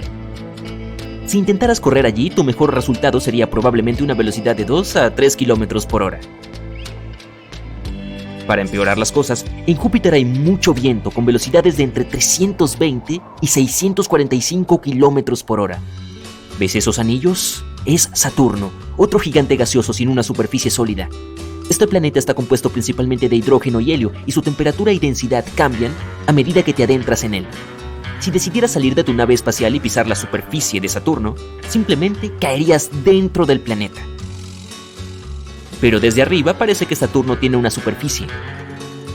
La esfera aparentemente sólida de color marrón amarillento está rodeada por varias capas de nubes. La capa exterior visible está formada por nubes de amoníaco. Debajo de ellas hay nubes de hidrosulfuro y la capa más interna está formada por nubes de agua. A pesar de que Saturno es un gigante gaseoso, tu peso no sería muy diferente aquí, cerca de 75 kilogramos. Esto se debe a que la gravedad es similar a la de la Tierra. Pero debido a las condiciones del planeta y a tu voluminoso traje espacial, allí correrías un poco más despacio, a una velocidad de unos 6 kilómetros por hora. Antes de salir, admiras la característica más famosa de Saturno, los impresionantes anillos grises, beige y bronceados. Estos grupos de pequeños anillos están formados por trozos de roca y hielo. También se ven varias de las 53 lunas de Saturno. Esta es Titán, un mundo helado más grande que nuestra luna y hasta que Mercurio. Es la segunda luna más grande del sistema solar. El siguiente planeta en tu camino es una bola azul-verde de hielo y gas. Es el gigante de hielo Urano. Tiene esta hermosa tonalidad porque la luz del sol se refleja en su superficie. Urano no es sólido, así que frena. Si tu nave no consigue parar a tiempo, volará a través de la atmósfera superior y se hundirá en el centro líquido helado del planeta. Dudo que puedas llevar a cabo tu experimento de correr aquí. Pero podemos imaginarnos cómo sería. En Urano tu peso sería de unos 62 kilogramos y contra todo pronóstico podrías alcanzar una buena velocidad, al menos 13 kilómetros por hora. Bueno, si no te atrapara un huracán, por supuesto. Las tormentas más extremas se producen en verano, cuando Urano se calienta más. Los huracanes pueden extenderse a lo largo de más de 9.600 kilómetros. El planeta más alejado del Sol, Neptuno, tiene 4 veces el tamaño de la Tierra, pero 17 veces su peso. Su superficie azul es en realidad una capa de gas arremolinado y nubes permanentes. El manto del planeta está formado por hielos de agua, amoníaco y metano.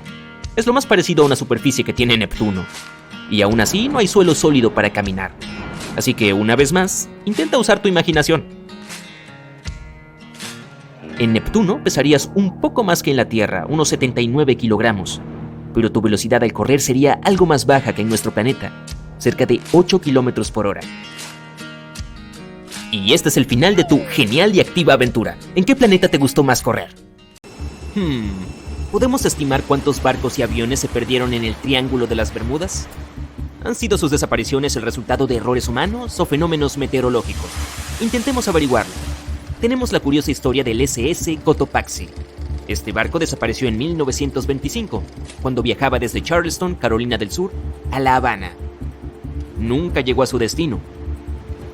Años más tarde, en la década de 1980, se encontró un naufragio a 65 kilómetros de San Agustín, Florida. Como los especialistas no pudieron determinar de qué y de dónde provenían, lo apodaron naufragio del oso. Hicieron falta muchos años de trabajo, realizado principalmente por biólogos marinos, para identificar que este barco era el desaparecido Cotopaxi. Esto se confirmó en enero de 2020. Pero, ¿cómo reapareció? ¿Y cómo llegó allí? Ya que este misterioso naufragio ni siquiera estaba en el Triángulo de las Bermudas. Veamos a quién se le ocurrió este término, Triángulo de las Bermudas. ¿Puedes realmente señalar el triángulo en un mapa? No, y tampoco es un lugar reconocido oficialmente. El Triángulo de las Bermudas no aparece en ningún mapa del mundo. Nadie se ha puesto de acuerdo sobre sus límites exactos. Solo hay suposiciones con aproximaciones de toda el área, que oscilan entre 1.300.000 y 3,9 millones de kilómetros cuadrados. Según las aproximaciones, la región tiene una forma vagamente triangular. En 1964, el autor estadounidense Vincent Gaddis tuvo la idea por primera vez al escribir un artículo para la revista Argosy. Usó el Triángulo de las Bermudas para describir una región triangular que ha destruido cientos de barcos y aviones sin dejar rastro. Es bastante difícil calcular la cantidad de barcos y aviones perdidos porque algunos han desaparecido sin dejar ningún rastro. Sus restos en la región no han sido recuperados. Pero las historias grabadas deberían ayudarnos. Las leyendas sobre el Triángulo de las Bermudas se remontan al siglo XV, como la del explorador italiano Cristóbal Colón. Cuando navegaba por las aguas del Atlántico a fines del siglo XV, pasó por este lugar. En lo que ahora conocemos como el Triángulo de las Bermudas, vio una enorme llama que parecía estrellarse contra el océano. Más tarde vio una luz inusual parpadeando en la distancia, en el lugar exacto.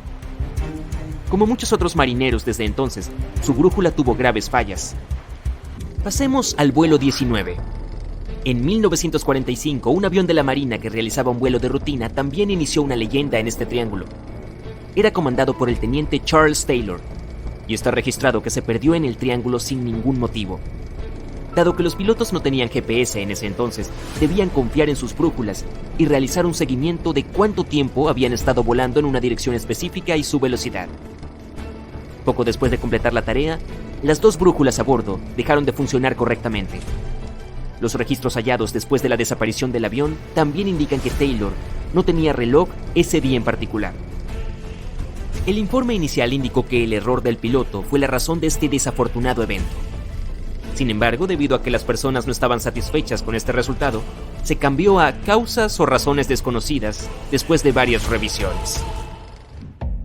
Un piloto sobreviviente llamado Bruce Gernon sugirió que atravesó una niebla electrónica mientras pasaba por encima del triángulo, lo que lo hizo viajar en el tiempo.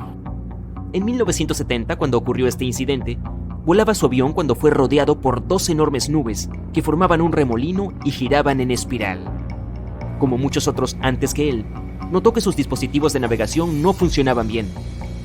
Cuando finalmente logró salir de esas nubes, descubrió que su vuelo solo había durado 35 minutos, aunque debería haber tomado 75 en total. Y como no tenía otra explicación razonable para lo que pasó, creía que debía haber sido empujado hacia adelante en el tiempo. No solo se han visto nubes de aspecto extraño sobre el Triángulo de las Bermudas.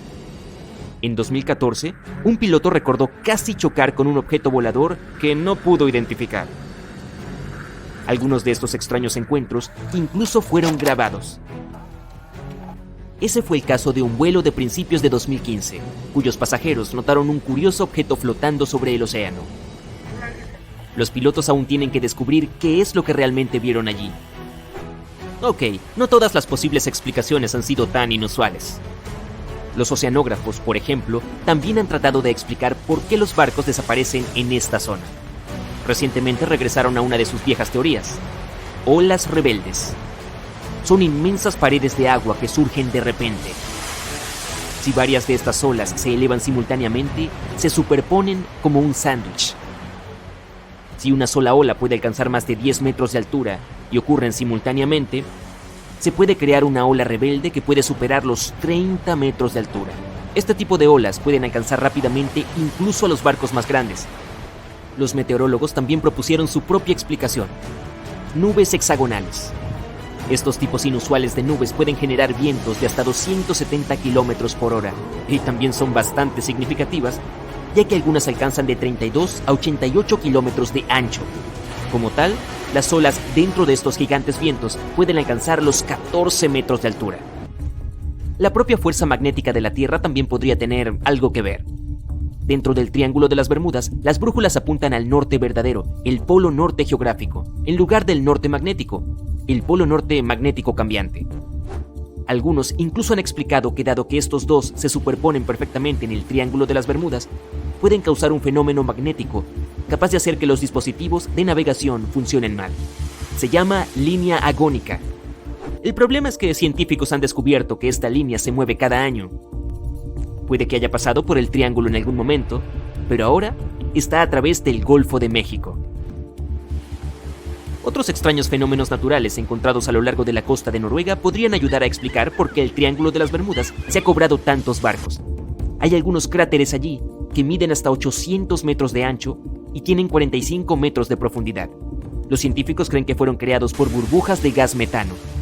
Este gas parece estar escapando de depósitos ocultos en las profundidades del lecho marino. Una vez que alcanza una cierta cantidad, sale a la superficie y provoca erupciones. Entonces, ¿los pilotos y capitanes de barcos realmente evitan esta área hoy? ¿Podría esto explicar por qué hay menos barcos que se pierden allí hoy en día? Pero, si alguna vez has volado de Miami a San Juan, Puerto Rico, probablemente sepas que esto no es cierto. En cuanto a los barcos, si la gente evitara el Triángulo de las Bermudas, casi todas las vacaciones en el Caribe se arruinarían. Hasta el día de hoy hay muchos vuelos que pasan por el Triángulo de las Bermudas, por lo que está claro que nadie lo está evitando. Este lugar es una de las rutas marítimas más transitadas del mundo. En la actualidad tiene un intenso tráfico, tanto por mar como por aire. Pero el Triángulo de las Bermudas está sujeto a tormentas tropicales y huracanes que ocurren con mucha frecuencia. Ten en cuenta que la corriente del Golfo, una fuerte corriente oceánica que provoca cambios bruscos en el clima local, pasa por el Triángulo. Además, el punto más profundo del Océano Atlántico, la depresión de Milwaukee, también se encuentra en el Triángulo de las Bermudas. La fosa de Puerto Rico alcanza más de 8.300 metros en la depresión de Milwaukee. Entonces, si lo piensas, todo el misterio es una combinación perfecta de error humano, mal tiempo y mucho tráfico de barcos. Esto fue confirmado por los datos proporcionados por la Guardia Costera de los Estados Unidos. Si miras los porcentajes, la cantidad de barcos o aviones que desaparecen en el Triángulo de las Bermudas no es diferente de cualquier otro lugar. Las desapariciones no ocurren con más frecuencia que en cualquier región comparable del Océano Atlántico. Las estadísticas oficiales dicen que cerca de 50 barcos y 20 aviones han desaparecido mientras viajaban por esta región. Esa es otra razón por la que el número total es tan difícil de precisar. Nadie podría describir su rescate en los registros oficiales si se denunciaba la desaparición de un barco. También hay algunos eventos que al parecer no sucedieron, lo que se suma a esos informes falsos. Como el de un accidente aéreo en 1937 frente a Daytona Beach, Florida, del que los periódicos locales sorprendentemente no revelaron nada. ¿Alguna vez te has preguntado para qué sirve ese pequeño orificio en la parte superior de tu lavabo? Puede haber 1, 2 o 3, dependiendo del diseño. Estos agujeros pueden aparecer debajo del borde más cercano al espejo, y es posible que apunten hacia ti si están entre las válvulas del grifo. Están ahí para evitar un desbordamiento y permitir la circulación del aire en el desagüe. Si no estuvieran allí, un lavabo lleno de agua se drenaría lentamente debido a la resistencia que opone el aire que sale del desagüe. Tu bañera también tiene este agujero, pero el fregadero de la cocina no. Una bañera tarda más en llenarse. Puede que te distraigas, te alejes y olvides que estás llenándola, por lo que es un poco más necesario aquí. El fregadero de la cocina tiene una protección contra el desbordamiento en forma de divisor entre los dos lavabos típicos, y este divisor es más bajo que el borde. La mayoría de las mochilas de senderismo tienen una característica secreta que literalmente puede salvarte la vida. Si tienes una, fíjate bien en su correa para el pecho. Verás que hay un silbato incorporado en su hebilla. Es para situaciones en las que estás solo y te enfrentas a algún problema mientras haces senderismo, o en caso de que estés en un grupo pero te hayas separado de ellos. No todas las mochilas tienen un silbato, pero las modernas diseñadas específicamente para el ciclismo de montaña, el senderismo, el snowboard, el esquí y otras actividades similares al aire libre cuentan con él. Y hablando de mochilas, cosa que recién hice, muchas marcas tienen modelos que vienen con un parche cosido en la parte exterior en forma de rombo. Lo llamamos lengüeta de pestañas o, como dicen algunos, hocico de cerdo. Originalmente los fabricantes idearon esta característica para que la gente pudiera llevar una piqueta durante el montañismo. Y lo hicieron de cuero porque querían reducir la posibilidad de congelación. Por supuesto, el mochilero promedio no emprende esas aventuras. Pero el parche sigue siendo útil porque puede sujetar y acceder inmediatamente a algunos objetos, como auriculares o una botella de agua, o atar tus botas de montaña y algunas otras cosas esenciales. De esta manera tendrás más espacio libre en tu mochila. ¿Por qué los carritos de compras tienen un patrón de cuadrícula en lugar de ser sólidos? Puede haber un par de razones para ello. Los fabricantes usan menos metal, por lo que el carrito es más ligero y más barato. Además, el personal del supermercado puede ver más fácilmente lo que hay en él. También es más fácil mantenerlo limpio. Imagina que estuviera sellado y que alguien derramara jugo de naranja o leche en su interior. Y es más fácil que el carrito se escurra si está afuera en medio de la lluvia. Hablando de eso, ¿por qué crees que los canastos de la ropa sucia suelen tener agujeros? Es para que la ropa respire. Si lo usas para la ropa sucia, es más difícil ventilar un cesto sellado y evitar que la ropa se llene de moho. Además, los cestos sin ventilación acumulan mucha más electricidad estática. ¿Te has dado cuenta de que hay un pequeño bucle extraño en tu guante de esquí? Sí, el del dedo. Estos guantes están hechos específicamente para el snowboard, el esquí o alguna otra actividad de montaña. Gracias a los bucles del dedo, puedes colgar los guantes en la mochila con la ayuda de un mosquetón. Coloca su apertura hacia abajo y los guantes no se llenarán de suciedad o nieve mientras estés haciendo senderismo o participando en algunas otras actividades de invierno, como tropezar y rodar colina abajo, cosa que yo suelo hacer. Y por más que no seas un escalador alpino profesional, puede ser bueno que uses los llamados cierres de mosquetón. Con ellos, puedes secar los guantes con los dedos hacia arriba. De este modo, si hay condensación, no se acumulará en los dedos, sino que saldrá por la parte inferior. ¿Conoces esos paquetes de gel de sílice que vienen con los bolsos nuevos, los zapatos y muchos otros productos? Piénsalo 2 veces antes de tirarlos. Es posible que quieras conservarlos ya que mantienen la frescura de tus zapatos o de algún otro producto que venga con ellos. Estas bolsas son como un agente de secado que expulsa la humedad de sus alrededores. Y puedes usarlas para otras cosas. Por ejemplo, cuando necesitas secar tu teléfono o cualquier otra cosa que haya estado expuesta a agua. Cuando lidies con una grapadora, es posible que grapes páginas que no querías unir por accidente. No es fácil quitarlas, a menos que utilices un sencillo truco. Presta atención a la parte delantera de tu grapadora. ¿Ves esa placa metálica? Se llama yunque. Dale la vuelta a tu grapadora. De este modo podrás girar la rueda hasta la opción de grapado temporal, por lo que no será tan difícil quitarlas. Sí, el yunque está ahí para que puedas ajustar la configuración de la grapadora.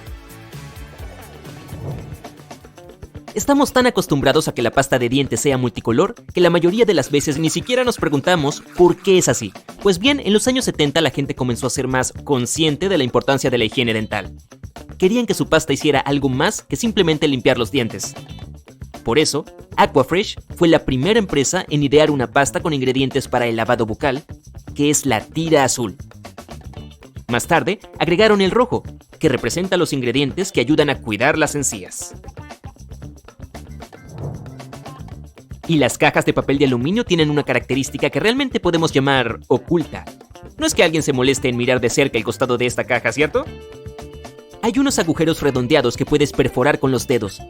Solo debes empujar el agujero resultante y dejar el dedo ahí. Así es como aseguras el rollo mientras sacas una lámina. Los pompones de los gorros son una bola bonita, o fea si no te gusta, que se encuentra en la parte superior. Puede que hoy no tenga una finalidad concreta, pero no siempre fue un accesorio de moda. Una de las posibles explicaciones afirma que los vikingos inventaron los gorros porque buscaban una forma de mantener las orejas calientes durante los largos y fríos inviernos. Después de un tiempo agregaron pompones en la parte superior. Se supone que evitaban que las costuras se deshicieran. Supongo que los cuernos se añadieron un tiempo después.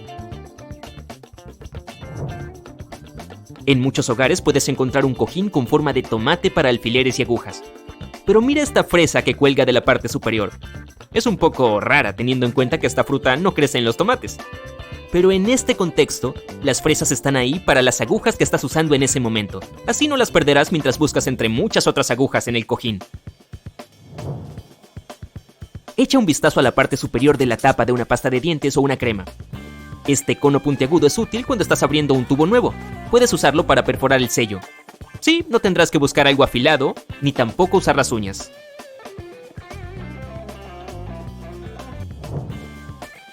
¿Acaso hay un patrón de cerdas azules y blancas en tu cepillo de dientes? Claro, así parece más elegante. Pero esta característica cumple una función. Los fabricantes han diseñado el tinte azul para que se desgaste.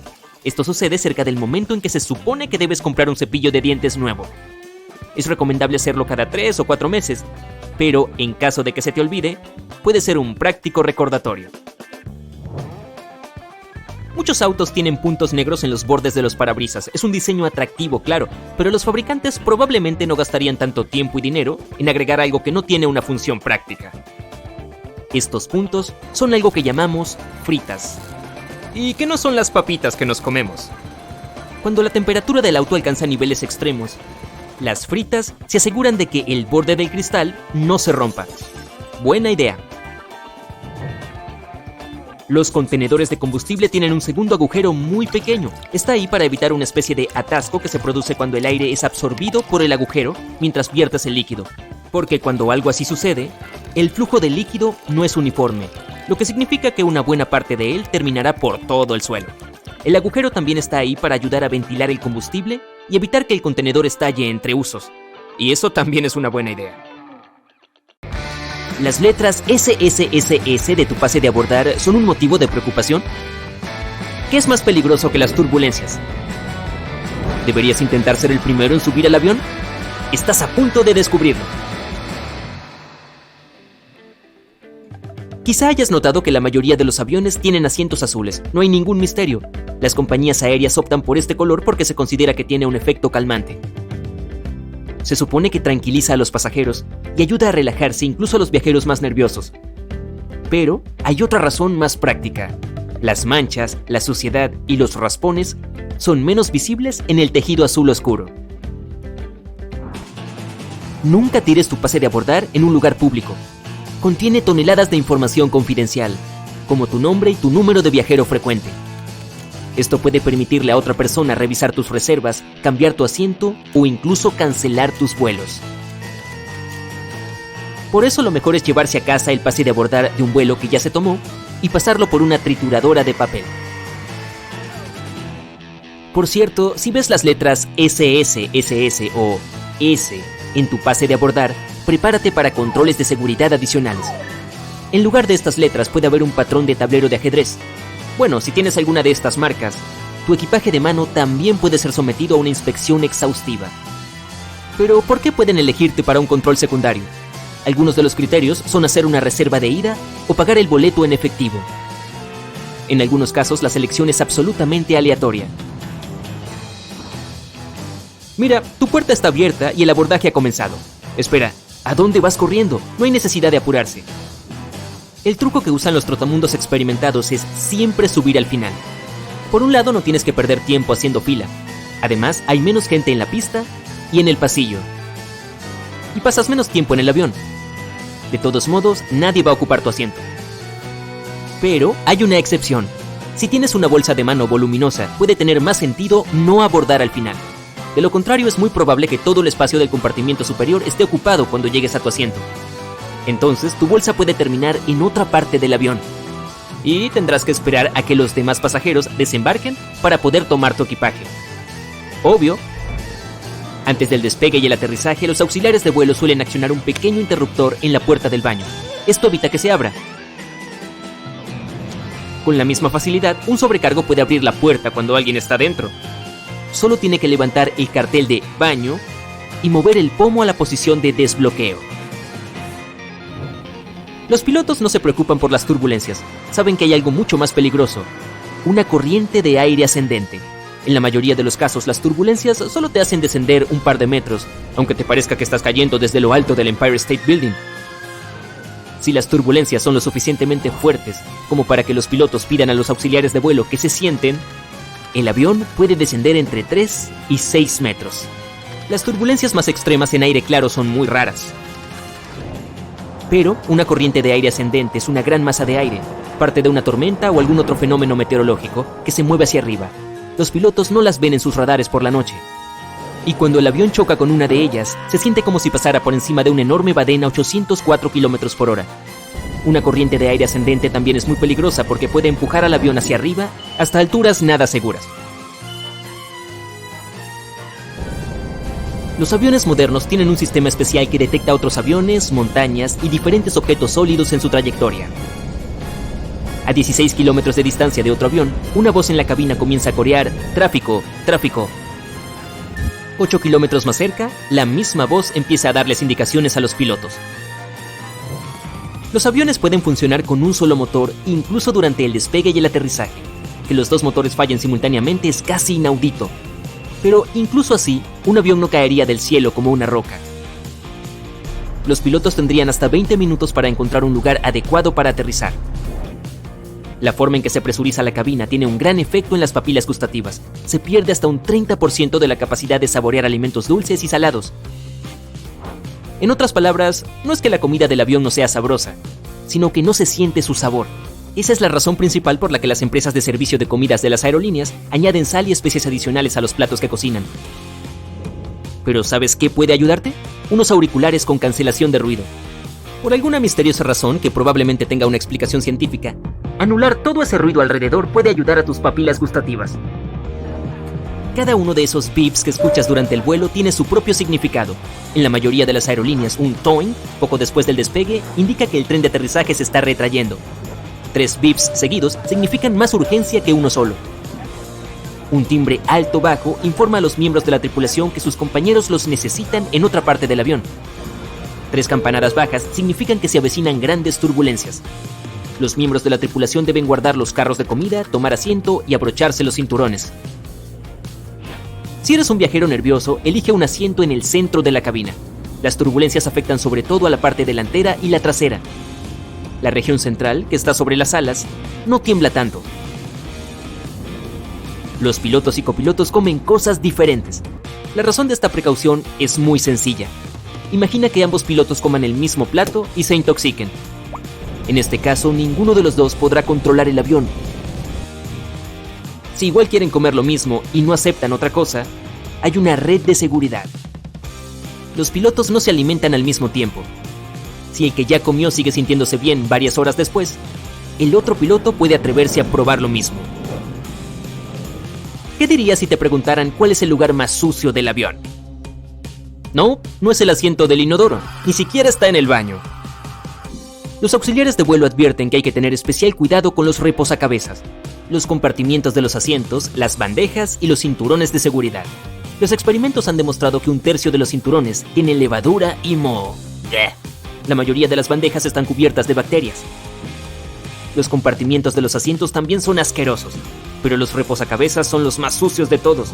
En la mayoría de los casos, los auxiliares no tienen tiempo suficiente para cambiarlos o desinfectarlos entre los vuelos.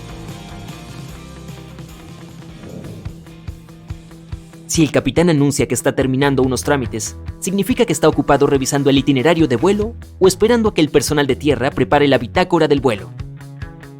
Se trata de un diario que contiene el registro oficial del viaje. Algunos aviones, sobre todo los que recorren largas distancias, tienen dormitorios secretos para que los miembros de la tripulación puedan dormir. Estos cuartos, llamados compartimientos de descanso de la tripulación, están situados en la parte trasera del avión o detrás de la cabina. Pueden tener hasta 10 cómodas camas para que los auxiliares de vuelo descansen. Las ventanas del avión están hechas de metacrilato súper resistente que puede soportar fácilmente las altas velocidades. Y los cristales tienen una forma especial, de modo que la presión que hay dentro de la cabina los empuja contra el cuerpo del avión. En otras palabras, es muy poco probable que las ventanas de los aviones se rompan. Antes, las ventanas eran cuadradas, pero la presión se acumulaba en las esquinas, que eran puntos débiles por excelencia. Esto significa que cada ventana cuadrada tenía 4 puntos débiles, por lo tanto eran propensas a estrellarse bajo la enorme tensión de las grandes alturas. Por suerte, la fabricación de ventanas de avión curvas resolvió este problema de una vez por todas. Esa forma distribuye la presión y reduce la probabilidad de que se produzcan grietas o cualquier otro daño. Y los aviones suelen ser golpeados por los rayos, al menos una vez al año o una vez por cada 1000 horas de vuelo. Hoy en día, es totalmente seguro. La carga eléctrica simplemente atraviesa la carcasa de aluminio del avión. No le causa ningún daño. Pero, ¿sabes que los aviones no solo son alcanzados por los relámpagos, sino que también los provocan? Cuando un avión atraviesa una nube, la fricción entre su fuselaje y el aire crea electricidad estática. A veces puede provocar un rayo.